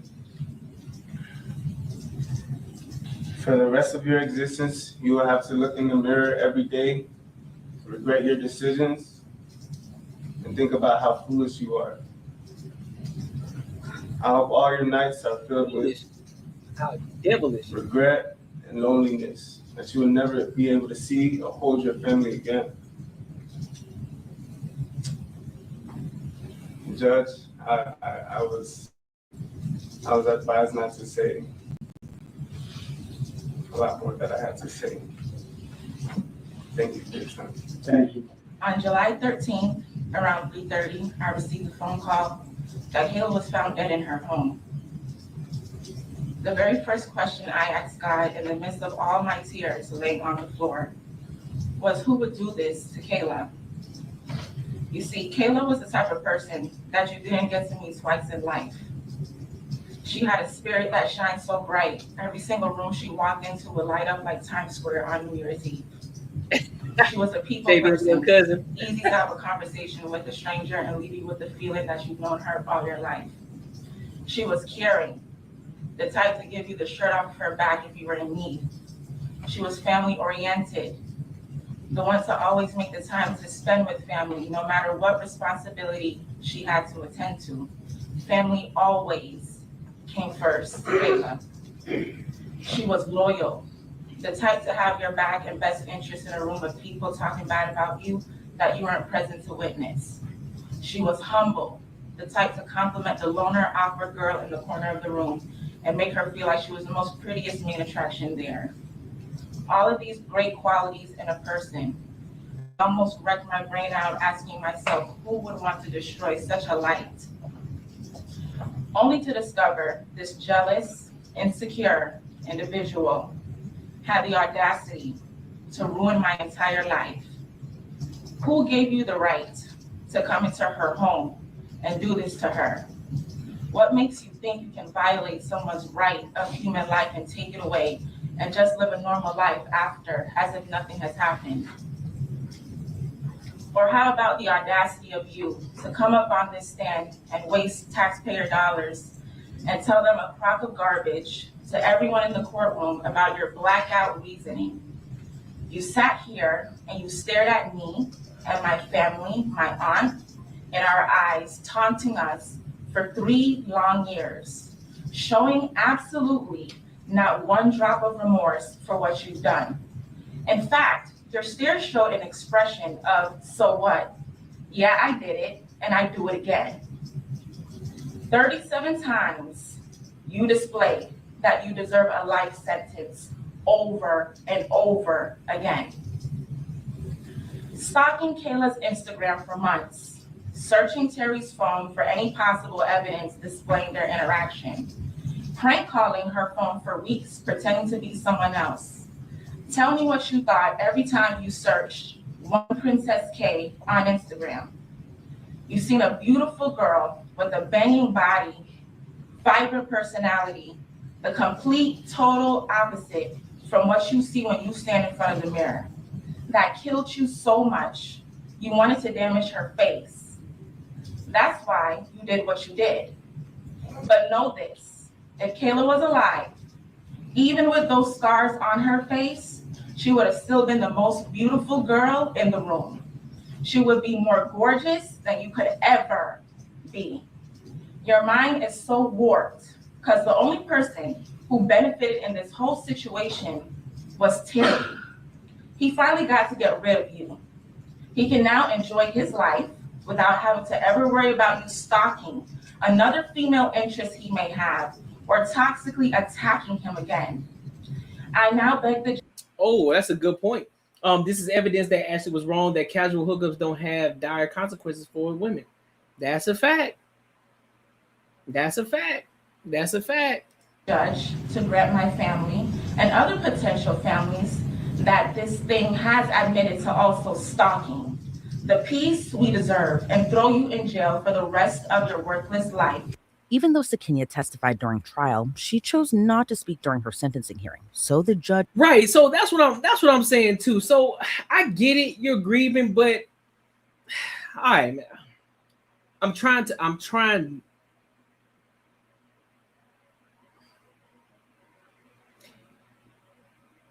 What was the point of saying, you know, banging body and all of that, right? What's the point? What's the point? What's the point? What's the point? Oh, she looked more beautiful than you would ever be. Cool. I get it. I get it. I need something more heartfelt than that. I need something more heartfelt. We already know it was jealousy. We already know that. But again, that's her eulogy. That's her. I'm about to say eulogy. That's her thing. So I'm not gonna go too crazy on it, you know what I'm saying? Give her grace in that aspect. But really though, had the final say. The defendant was in the beauty business, and the beauty business is what led the police to the defendant through the DNA sample that was found underneath the fingernail of the victim. With that, I also understand I have no discretion whatsoever, nor would I want any discretion whatsoever with regard to this particular case. I do believe the defendant needs to go to prison. I do believe the defendant's, in this particular situation's crime was heinous in the way she tracked down, located, showed up, and then killed Ms. Thompson. With that, the court does sentence Ms. Thompson to adjudicated that we sentenced her life in prison. Under Florida's criminal punishment code, that's without parole. And she will serve the remainder of her life in prison. And anything else? Order reserve restitution, the outstanding court costs will be a civil lien. With that, anything further with regard to the defendant? Okay. Her sentence marks just one form of closure for Kayla's family after. Oh, and she got a tattoo in her ear? Nope. She got a tattoo in her ear? Nope. I don't trust it. All of these years, but they are grateful justice was served. It's unclear where Sakinia Thompson will be serving out her sentence. Online records as of this recording show she's still in the Broward County Jail. Thanks for tuning into this. Man, hell nah, bro. At the end of the day, this goes for both sides, bro. Ain't none of that shit worth somebody's life or your own. Ain't none of that shit worth it, bro. If your dude is fucking off with another chick, hey man, go find somebody else, dog. It ain't that. It's not that fucking serious, dog. It's really not. It's really not that fucking serious. You took a whole fucking flight to go off somebody because you felt some type of way, because you was obsessed with this man. Because you was obsessed. No. Ain't no excuse for that. There's no excuse. There's no excuse for it on either side. If a dude crashed out because his girl was cheating on him with another man, listen, your gripe ain't with the dude, bro. Your gripe is not with the dude. Your gripe is with the woman who decided to step out. And even then, it's no, bro. It ain't worth you or them losing their life. It ain't worth it. It ain't worth it, bro. None of that shit's worth. That shit's stupid. That shit's dumb. I never understood that shit. I never fucking understood that shit. Yeah, good winner changes their whole demeanor. Well, shit, I guess the same. I think good box do the same thing for some niggas, but ain't no box that good. Ain't no box that good to make a nigga crash out like that. That nigga already sick in the head. You must be sick in the head Sick and head. You know what I'm saying? Ain't no box that good to make a nigga want to crash out like that. That's what I'm saying. They think they own other humans. Like, bro, nigga, you don't own me, bro. If I made a decision, cool, you can decide to leave or stay. But one thing's for sure, two things for certain, it ain't worth you losing your life or me losing mine. That's crazy. That don't make sense.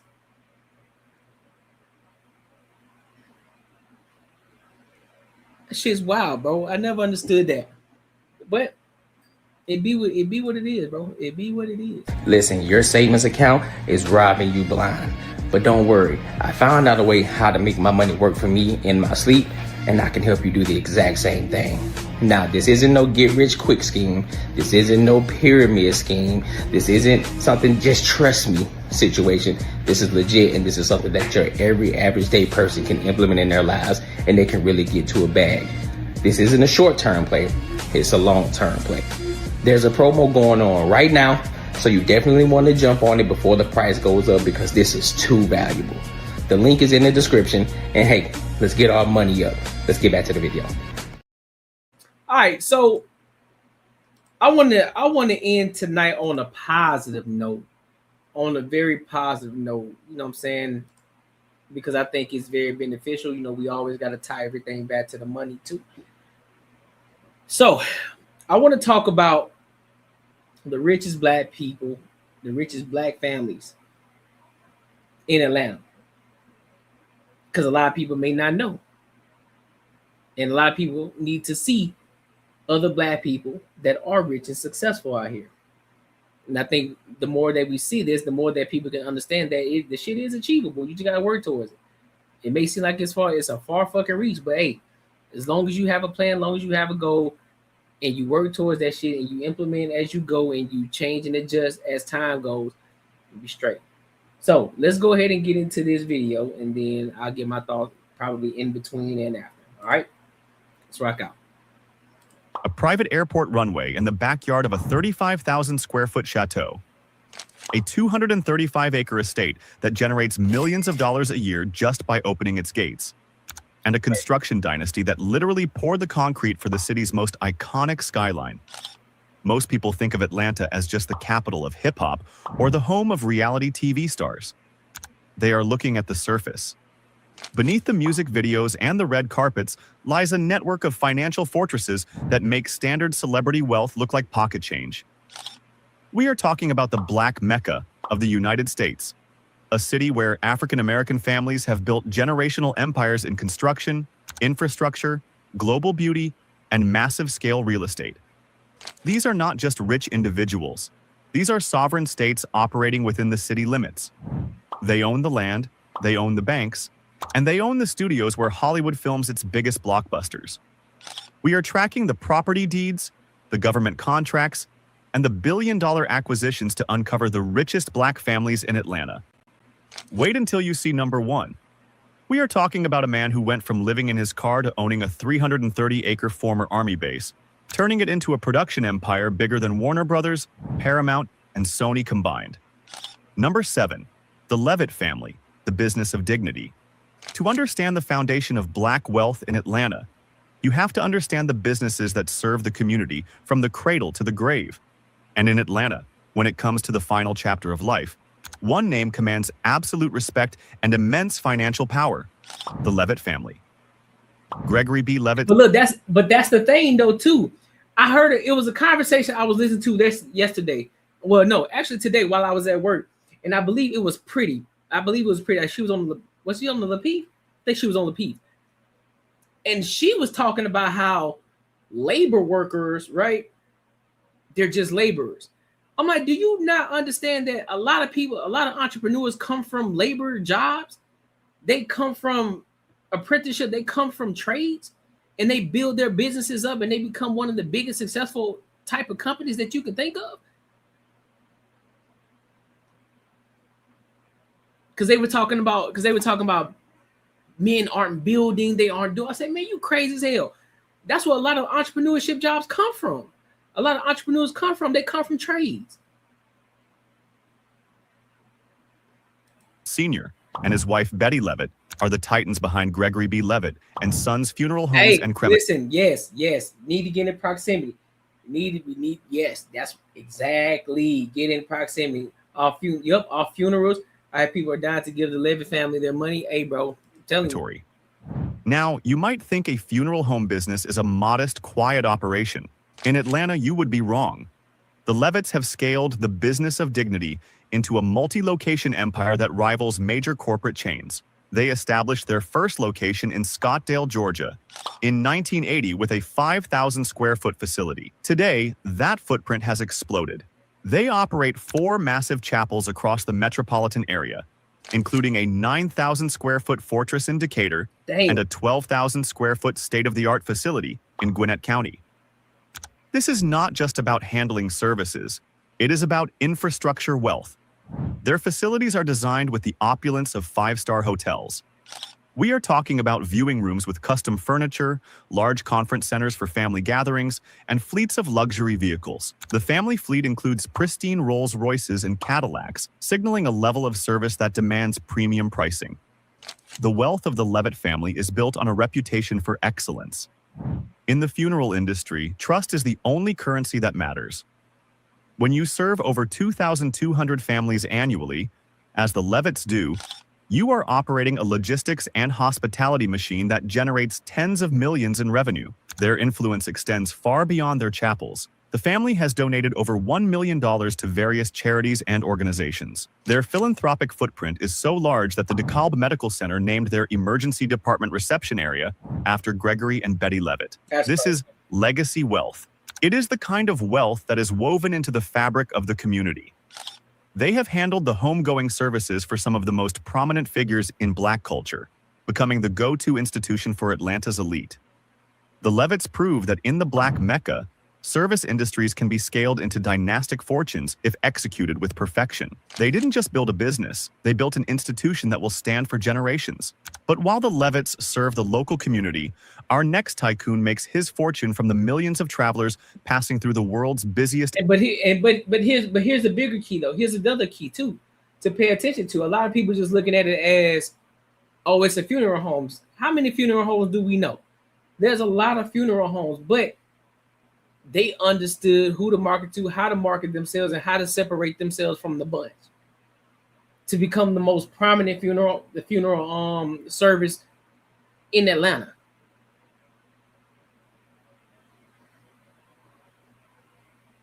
These aren't crazy ass jobs. These aren't crazy ass inventions and shit that these people are coming up with. This is everyday shit that people are doing. This is everyday shit. And they found their lane and they created something. They created something massive. Airport. Number 6. Mac Wilborn, the airport king. If you have ever flown through Hartsfield-Jackson Atlanta International Airport, the busiest airport on the planet, you have likely put money directly into the pocket of Mac Wilborn. Mac Wilborn is the owner and president of Mac 2, Incorporated. He is the quiet giant of Atlanta's hospitality sector.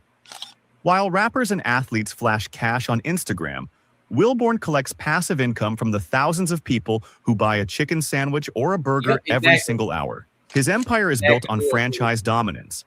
He operates franchises of major brands like Popeye's Louisiana Kitchen and Checkers within the airport. But these aren't just normal fast food spots. These are some of the highest grossing locations in the entire world. His 2 Popeye's locations in the airport have consistently ranked as the number 1 and number 2 busiest units in the entire global system. Think about the volume. Hartsfield-Jackson sees over 100 million passengers a year. Wilborn has positioned his assets right in the flow of that human river. It is a masterclass in captive audience economics. Wilborn started his journey in 1971 as one of the first minority McDonald's franchisees in the Atlanta area. He grew that initial success into a diversified portfolio that includes vending companies and partnerships in iconic Atlanta destinations. His personal wealth is reflected in his real estate. Public records have linked him to a residence in Midtown Atlanta with over 5,600 square feet of living space, valued at over $1.2 million. But his true asset is his influence. He has hosted President Barack Obama at his home. When you can invite the President of the United States over for dinner, you are operating on a different level of power. Wilborn represents the B2B, business to Hey, y'all remember when Anton was talking about that? Once you get to a certain level, when you start to get politicians, start to invest in politicians, it's a different type of level of power right there. It's a different, when you start to get politicians in your pocket, it's a different type of power right there, boy. It's a different type of power. business side of Atlanta Wealth. He isn't selling a lifestyle, he is selling efficiency. He proves that you don't need to invent a new product to become ultra wealthy. You just need to control the distribution channel where the people are. But while Mac Wilborn controls the food, our next family controls the look of Black America. Number 5, the Bronner family, the beauty dynasty. In Atlanta, the beauty industry is not just vanity, it is an economic engine worth billions. And sitting at the throne of this industry is the Bronner family. They are the owners of Bronner Brothers, a private, family-owned company that is one of the largest African-American hair and skincare producers in the United States. Their story is the definition of generational wealth. It began in 1947 with Dr. Nathaniel H. Bronner Sr. and his brother Arthur E. Bronner Sr. George Washington. They started teaching cosmetology at a local YMCA. Today, the second generation, led by Bernard Bronner and his brothers, controls an empire that exports products around the globe. But their real cash cow is the Bronner Brothers International Beauty Show. This is not just a trade show, it is the Super Bowl of the hair industry.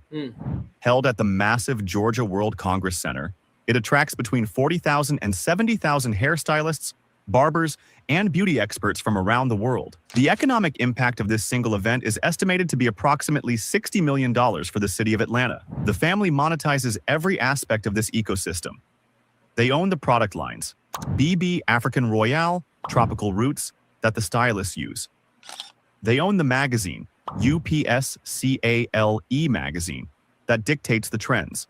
And they own the event where the industry gathers to spend money. This is vertical integration at its finest. Their wealth allows them to live lives of immense comfort and influence.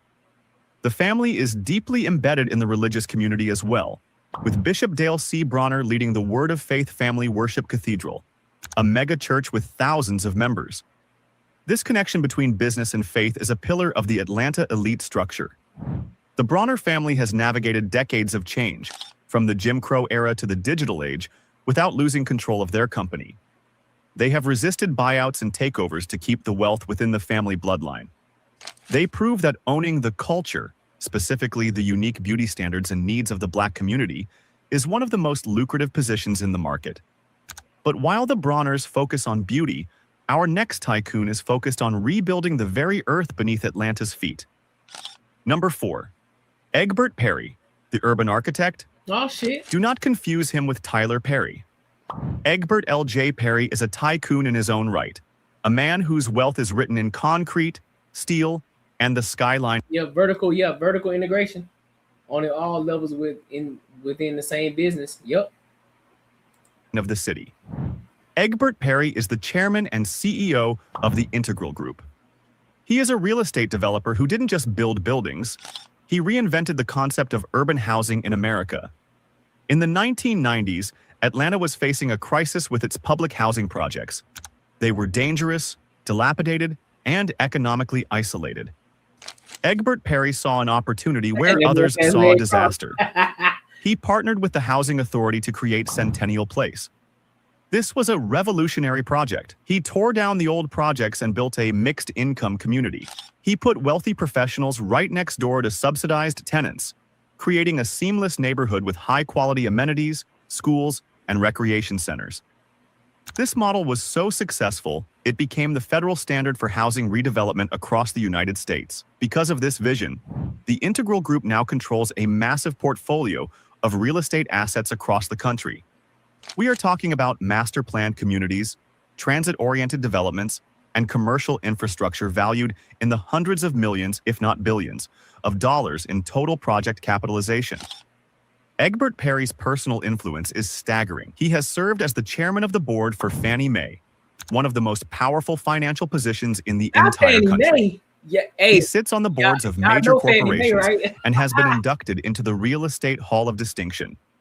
His wealth is intellectual capital converted into real asset capital. He lives a life of quiet, powerful luxury. Unlike the entertainers who flash cash, Egbert Perry moves in the boardrooms where the future of the city is decided. His company is currently involved in the redevelopment of the massive General Motors assembly plant site in Doraville, a project that will create a city within a city. He represents the technocrat wing of the Black Mecca. He is the engineer who figured out how to make gentrification and community development profitable. But if Egbert Perry is the modern developer, our next family is the historic bedrock upon which modern Atlanta was built. Number 3, the Russell family, the concrete dynasty. If you look at the Atlanta skyline, you are looking at the legacy of Herman J. Russell. The Russell family is perhaps the most important business dynasty in the history of Black Atlanta. Herman J. Russell, who passed away in 2014, founded H.J. Russell and Company in 1952. He started as a plasterer. He ended up as the man who built the Coca-Cola headquarters, the Georgia Dome, Turner Field, and major expansions of the Hartsfield-Jackson Airport. Today, the company is run by his children, Michael Russell, CEO, H. Jerome Russell, President, and Donata Russell Ross. They have successfully transitioned the wealth from the founder to the second generation, a feat that many families fail to achieve. Let's look at the scale of their operation. H.J. Russell and Company is consistently ranked among the largest minority-owned firms in the United States. They don't just pour concrete, they manage real estate. They develop affordable housing, and through Concessions International, led by Donata, they operate food and beverage units in major airports across the country. Their family seat is legendary. Herman Russell's estate in Collier Heights, a historic, wealthy Black neighborhood, featured a 50-foot-long swimming pool where Dr. Martin Luther King Jr. used to swim. It was the boardroom of the civil rights movement. Today, the children continue to expand the empire. Jerome Russell is heavily involved in the Russell Innovation Center for Entrepreneurs, RICE. This is a 50... You notice that he's in business with the same people that Mac 2 is in business with too. Yep. Network. Bro, I'm telling you, bro. Network is gonna be crazy. Understanding where to put your money, understanding how to invest your money, and getting around the right fucking people.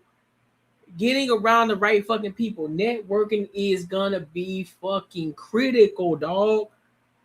I'll give you a play that I'm doing right now, and it's on a smaller scale right now. I'm trying to network. I'm networking with other people that's in the Arizona area right now. That's in the YouTube industry.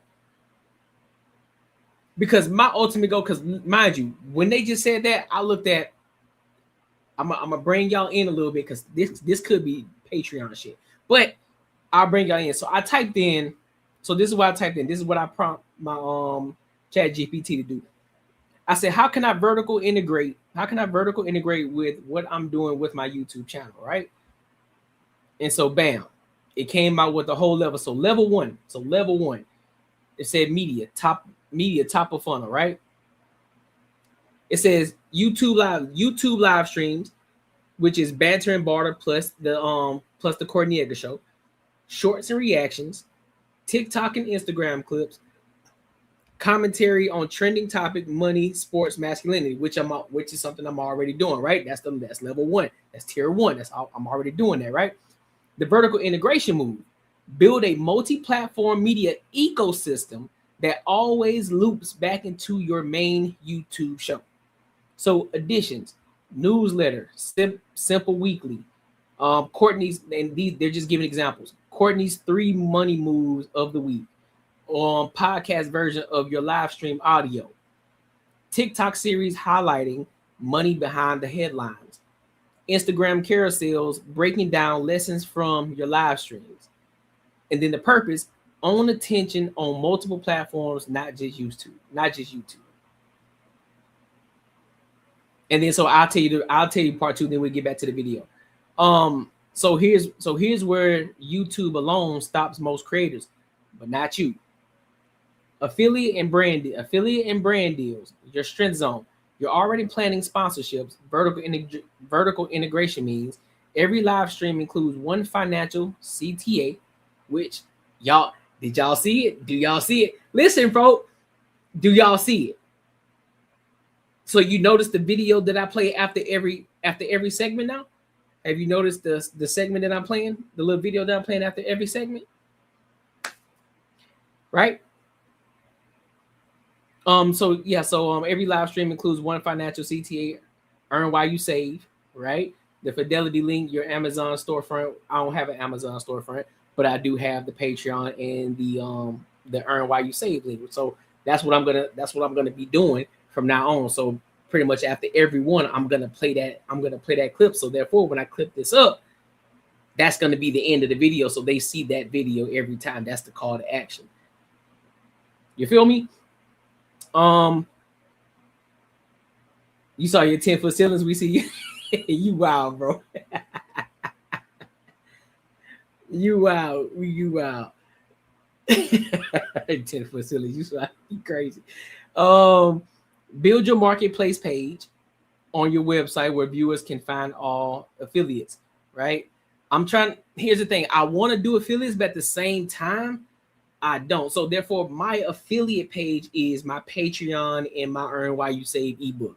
That's going to be my affiliate program. I don't want to start dipping in that. Oh yeah, and also Manscaped as well, right? I do those three, but I'm not trying to go crazy with a whole bunch of it because that can confuse people for the most part. It's like, damn, my nigga, like, what you trying to sell? Make your show a financial talk show masquerading as entertainment exactly how Anton wins. Now, I didn't put that in there. They put that in there, right? And they nines, but I keep them real clean. Yes. Nah, you crazy, bro. Patreon community. So your Patreon will be the center of unfiltered episodes, behind the scenes, money breakdowns, masculinity and discipline coaching, the networking hub for viewers. This becomes your recurring revenue backbone. So, and then it goes on to level 3, level 4, level 5, so on and so forth, right? So with these things, I'm already implementing this shit. I'm already doing it. And so now it's just being consistent with it and getting better and then scaling over time. Yeah. 50,000 square foot business generator gifted by the family to the city. It is the largest center of its kind in the country dedicated to Black entrepreneurs. This is ecosystem wealth. The Russells aren't just rich, they are creating the infrastructure for the next 1,000 Black millionaires. Their personal real estate portfolios are vast, with holdings across Atlanta. They move with the confidence of a family that knows they literally built the walls the rest of the city lives behind. The Russell family proves that true power isn't just about having money in the bank, it's about having your name on the buildings. But now, we transition from the old money builders to the new money land barons. Our next entry is a rapper who realized that land is the only thing they aren't making any more of. Number 2. Rick Ross, the land baron of Fayetteville. Most rappers buy a mansion. Rick Ross bought a zip code. While he made his name in music, William Leonard Roberts II, known as Rick Ross, has pivoted into becoming one of the most asset-heavy celebrities in the South. His residence, which he calls the Promised Land, is the single largest private home in the state of Georgia. Let's break down the numbers because they are staggering. The estate sits on 235 acres of land in Fayetteville, just outside Atlanta. The main mansion is 54,000 square feet. It has 109 rooms. It features a dining room that can seat 100 people. It has a 350,000-gallon swimming pool, which is the largest residential pool in the United States. Damn, so is that where they shot Superfly? That movie Superfly? They were shooting that shit in Rick Ross's house? Oh shit, that's crazy. Ross bought this property from the legendary boxer Evander Holyfield for a reported $5.8 million in 2014. Today, with the renovations and the explosion in Atlanta real estate values, it is worth multiples of that figure. But here is the global status twist. Rick Ross doesn't just live there, He monetizes it. He turned his front lawn into a revenue stream. He hosts the Rick Ross Car and Bike Show, a massive annual event where thousands of people pay hundreds of dollars for tickets to see his car collection and walk on his grass. Was it? I didn't know that. He turned his house into a convention center. And let's talk about that car collection. Ross owns over 100 cars, most of them classic Chevrolets and luxury Maybachs. He has a garage that looks like a museum, but he didn't stop at 235 acres. He recently spent another $4 million to buy an additional 87 acres adjacent to his property, expanding his kingdom even further. Listen, bro, that's why we gotta network hard. Did you get that? Did y'all get that link? You get that link that I sent you? With the cigar ladies, they're gonna be at the Mayans, they're gonna be at the Mayans spot. Cause it was that cigar that we smoked when we linked up with your homies that day. And we had those little cigars with the black ladies on the front label of that joint. So they're actually hosting something, I think this Saturday, down at the Mayans Club downtown Phoenix. So might be something we can do, maybe. I don't know. His business portfolio is equally dense. He owns over 25 Wingstop franchises. He owns Checkers and Rally's restaurants. He has partnerships with Bel Air Rosé and Rap Snacks. Scissors and Sticks, yeah. Rick Ross is the ultimate example of diversified hustle. He took the cash flow from rap music and poured it into tangible, hard assets, land, franchises, and classic cars. He cuts his own grass, literally, to save money and keep himself grounded, but he lives in a palace that was built for royalty. He proves that in the new Atlanta, you can start as a correctional officer, become a rap star, and end up as a landed gentry. But even the promised land pales in comparison to the sheer industrial-scale dominance of our #1 spot. This is a man who didn't just buy a house. He bought a military base. That shit crazy. Number 1. Tyler Perry, the sovereign of the South. We have arrived at number 1. The billionaire who redefined what is possible for a black creative in America. Tyler Perry. Tyler Perry's wealth is estimated by Forbes to be $1.4 billion. But that number doesn't tell the full story. The story is in the land. Tyler Perry owns Tyler Perry Studios, a 330-acre production facility in southwest Atlanta. To put that size into perspective, you can fit the studios of Warner Brothers, Paramount, and Sony inside Tyler Perry's lot and still have space left over. He purchased this land, which was the former Fort McPherson Army base, in 2015 for $30 million. It was the deal of the century. Today, that land is priceless. It is the only major motion picture studio in the nation owned by an African American. The studio features 12 massive sound stages, each named after a black Hollywood legend like Sidney Poitier and Oprah Winfrey.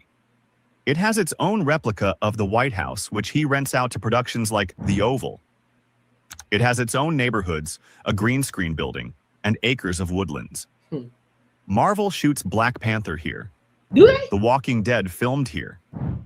Every time a major studio needs a facility in the Hollywood of the South, they have to pay rent to Tyler Perry.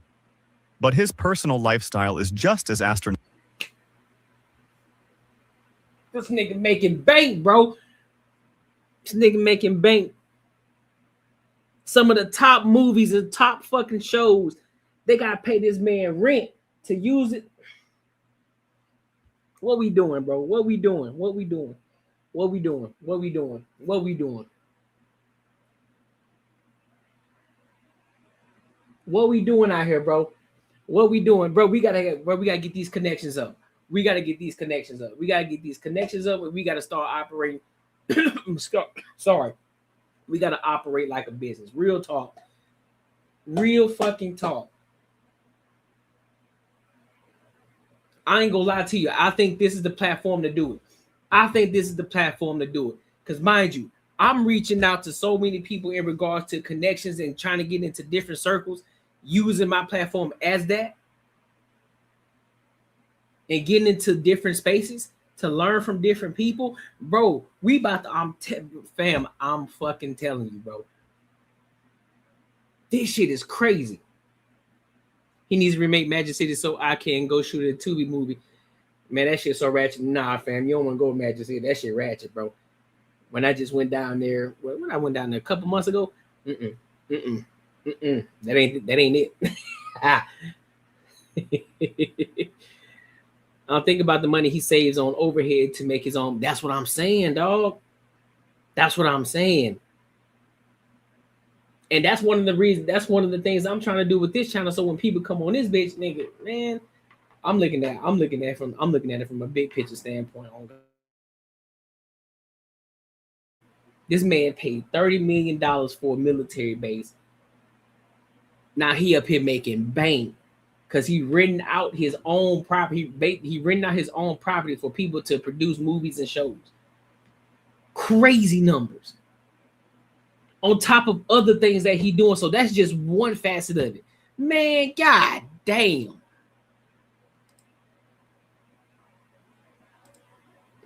Economical.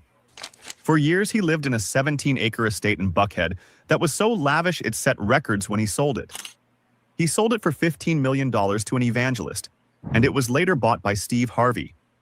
This house featured a 70,000-gallon infinity pool and a ballroom underground. But Tyler Perry needed more space. ABJ. He is currently building, and nearly finishing, a new massive estate near his studios that defies logic. Reports and aerial footage reveal a home that is more like a resort. It features a massive lap pool, organic farms for horses, and, get this, a private airplane runway in the backyard. This thing got too much. Yes, a runway. Because when you are worth $1 billion and you own a private jet, you shouldn't have to drive to the airport. You should be able to fly directly into your living room. He also owns a private island in the Bahamas, White Bay Cay, where he built villas for his guests. He owns a mansion in Beverly Hills, which he famously lent to Prince Harry and Meghan Markle. This nigga in circles with the prince. This man is in circles with the prince. This man is in circles with the prince. That's that nigga. That's money you can't fathom. That's money and connections that you can't fathom. That's money and connections.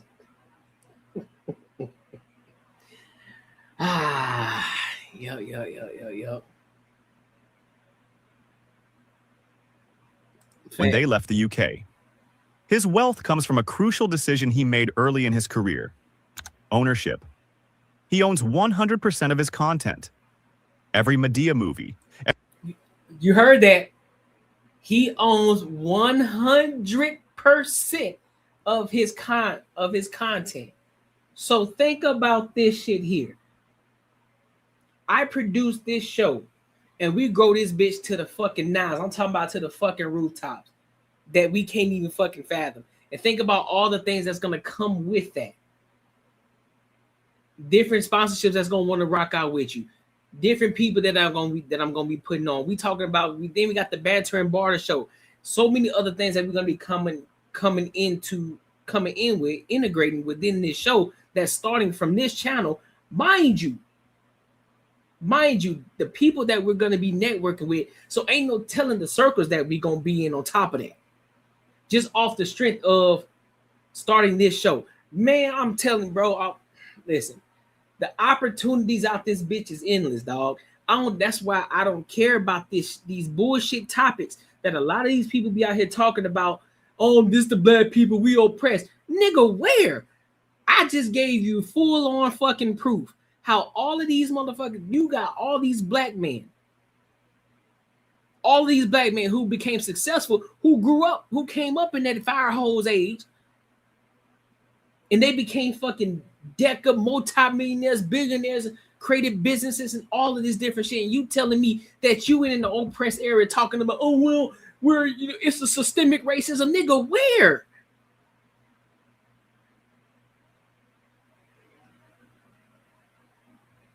I ain't saying you owe me, but act like you know me. Hey, facts, bro. This is crazy. And niggas got the nerve to have conversation about race and shit. Talking, yeah, bro, I read the books about the fucking history, bro. So my credibility, nigga, your credibility ain't translating to nothing. Your credibility ain't translating to nothing. It ain't translating to riches. It ain't translating to businesses. It ain't translating to you opening up opportunities for other black people. It ain't doing none of that shit. You just talking. You just talking. You popping up on other people's platforms just to fucking talk. You ain't created your own shit. What the fuck are you doing? This is crazy, man. That's what I'm saying. Only oppression now is self-inflicted. If you're not even, listen, I'll respect the person more if they say, listen, bro, I tried. I did it. I took action. I made the necessary steps. I adjusted when I needed to. I did this, that, and third. It just didn't work out for me. But 9 times out of 10, it's going to work out for you. But I would still respect that in the fact that you took action and you actually tried and you actually did it and you saw the shit through, regardless of how slow the shit grew or how fast. Don't matter. You did it and you saw it all the way through. You saw that bitch all the way fucking through. I'm not talking about saying, dude, okay, well, if I make it to 100 subscribers, if I don't make it to 100 subscribers by this time, then I'm gonna quit. No, nigga, you see that bitch all the way through. All the way the fuck through. Nigga, I never thought I would be at 1,600 subscribers. I'm being 100%. When I first made my first video on YouTube, nigga, I couldn't even fathom 1,600 subscribers. That's a fact. And 1,600 ain't even scratching the surface of where all these other people are. It's not even scratching the surface. Mind you, Tyler Perry didn't start his shit until he was 30-some years old. When he was traveling around the world doing these plays and shit. I even had the luxury to actually go to one of his actual plays when he was doing them. Shit was dope. It was funny as fuck. That's why I rocked with him. Like a lot of his movies. I know a lot of people can't stand it, because it depicts black people in the wrong type of light. Man, fuck all that. Nigga, I'm looking at the business aspect of it. Yeah, at first, because I was looking at it as a consumer, I still like the movies. Don't matter. But now I'm looking at it from a more so business aspect of it. I'm seeing how this nigga is moving. And how all these black individuals are moving. What we talk, man? Yeah, all right. He said we got real estate portfolio to build Bull City. We gonna be in the mire together. No Diddy. Facts. That's what I'm saying. I'm looking forward to it. When this personal life mess blows over, I'll fly out there and meet y'all. I'm telling you, bro. That's a fact, bro. That is a fact, because this shit is wild. Every TV show, like the haves and the have-nots. Every play, he owns the negatives. He didn't sell his rights for a quick check. He kept them. Now, he licenses that content to networks like BET for hundreds of millions of dollars. Tyler Perry is the ultimate manifestation of the Black Mecca dream. He came to Atlanta with nothing, sleeping in his car. He utilized the city's support for black art to launch his plays. He reinvested every dollar into land and infrastructure. He didn't just ask for a seat at the table. He built his own table in his own house. He built his own fucking table. While everybody's screaming and talking about, oh, you dancing. No, nigga, it ain't about dancing for the white man, the black man. This is one of the listen, this is perfect. This is one of the reasons. This is one of the main fucking reasons why I was telling Fatty and fucking Ali. I said, hey, bro, I get it, but you are missing the big picture here. You fumbled a big fucking bag with having Pearl on the show. You fucked that bag up. I don't give a fuck about the race baiting shit. Cool, do that. Looking at it from a back end standpoint. Y'all fucked up a bag, bro. That could have do you know, just even though you probably got some more followers, but what you could have done, you could have put yourself in a better position to get her followers to come over there to your channel and fucking subscribe and skyrocket your shit to the fucking roof. Because there's no telling who else you would have got in contact with for your channel. And you missed out on the fucking bag, bro. Oh, it ain't about the bag. We want to have... Bro, you can still keep the integrity of the show. All you got to do is have a conversation with Pearl on the back end, dog. That's all you got to do. Have a conversation with Pearl on the back end. Have a conversation. Listen, shit went left. Listen, let's readjust. Let's figure out how we can actually have a fucking conversation, because they know how you are, and boom, boom, boom. While still keeping the integrity of the show. But here's the thing: they ain't talking about this though. They ain't doing reactions like this. They ain't having. Nobody's having reactions like this. Nobody's doing this type of shit.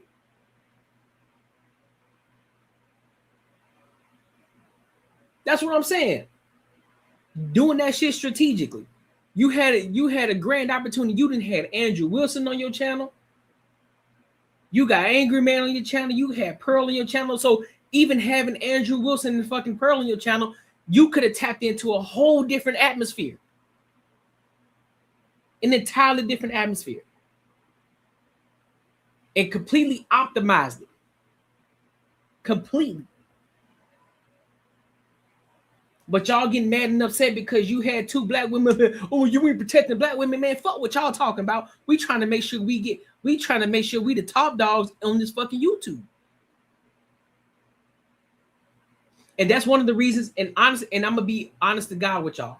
That's one of the reasons why you haven't seen me much on other people's platforms, because I'm focusing on trying to build this. Now I know networking is key, but I want to make sure that I build something solid over here first. I have the solid foundation here first before you start to see me going on other people's shit.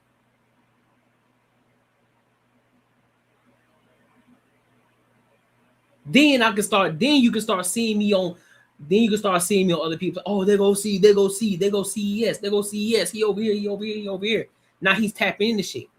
But we got to make sure this shit over here is grounded and solid first.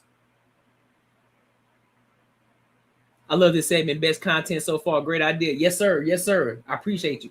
I think I want to start doing more of these. For sure. Because this shit is dope. And also, it's kind of one of those things that gives you that dopamine as well as that dream factor. Is like, listen, bro, all this shit is possible, bro. Look at Mr. Beast. Buddy created a video 11 years ago talking about he gonna be where he's at today. He's gonna be there, and he's here. Casanat. Look at those cats, bro. From that first video to now, look what they're doing. Just because they were fucking consistent, because they knew how to scale their shit. I started operating like a business, bro. Stop looking at it's just content. No, nigga, you got to be strategic with it. But more so than the strategic aspect of it, you got to be consistent with this shit. Hey, you see, listen, you already starting it. CES. What's CES? Like you said, see, that can be a plug. That can be some for a sponsor. That can be a special edition. CES. You see what we going with this? CES can be a brand. Well, it is, but we can use that. CES. You see what I'm saying? But my main focus is I want to get into circles. I want to get into circles with different people. That's my main thing. Get into the circles with different people. Tap into other people. Tap into other audiences. And doing that shit strategically. And having a solid group of people around me, bro, while we growing and building this thing up. But we going to continue to keep building and showing up. We're going to continue to keep growing this shit, bro. I'm telling you. Y'all just give it time. It's gonna take time. This shit ain't gonna grow fast, but we're making sure that it's always growing. Oh, this shit was dope. I like this. I do. House on his own 300 acres of land. From the funeral parlors of the Levitts to the airport franchises of Mac Wilburn, and from the construction sites of the Russells to the sprawling studio lot of Tyler Perry, these families are the pillars of Atlanta's wealth. They prove that the Black Mecca is not just a nickname, it is a financial reality. Yep. They have built ecosystems that support thousands of jobs and generate billions in value. They have moved beyond being consumers of luxury to being the producers of it. That's crazy. They own the land, the buildings, and the businesses that make the city run. That's crazy. So, which of these empires impressed you the most? Was it the sheer scale of Rick Ross's Promised Land or the strategic genius of the Bronner family's beauty empire? Let us know in the comments below. And if you want to see how black wealth is exploding in other cities, click the video on your screen right now. You won't. You know what? I might have to do that.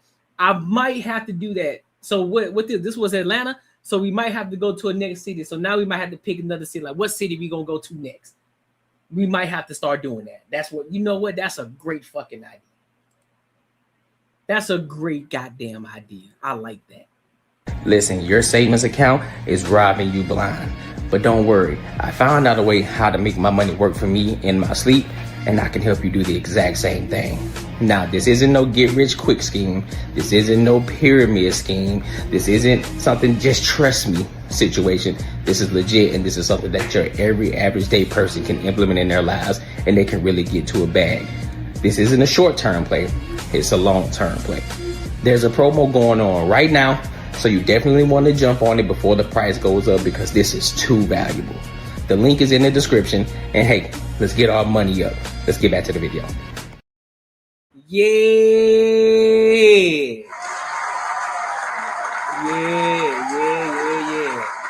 Listen, y'all. Listen, I appreciate y'all for kicking it with your boy tonight. I appreciate y'all for tapping in. Yeah, I'm definitely gonna start implementing these black millionaires, and then we're gonna do white millionaires too. So we also, I gotta be fair across the board. You know what I'm saying?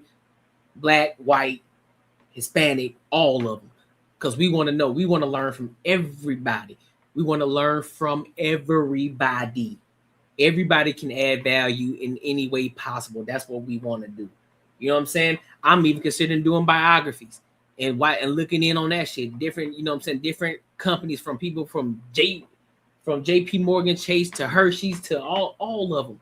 I think that'd be pretty dope too. But we'll talk about that later. We'll get to that later.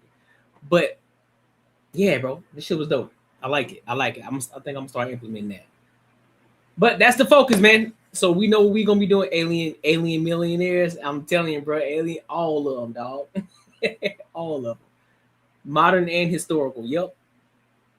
So we understand where how they got it, where it came from, how they get into it, and how it's still relevant to this fucking day. I think it's all dope.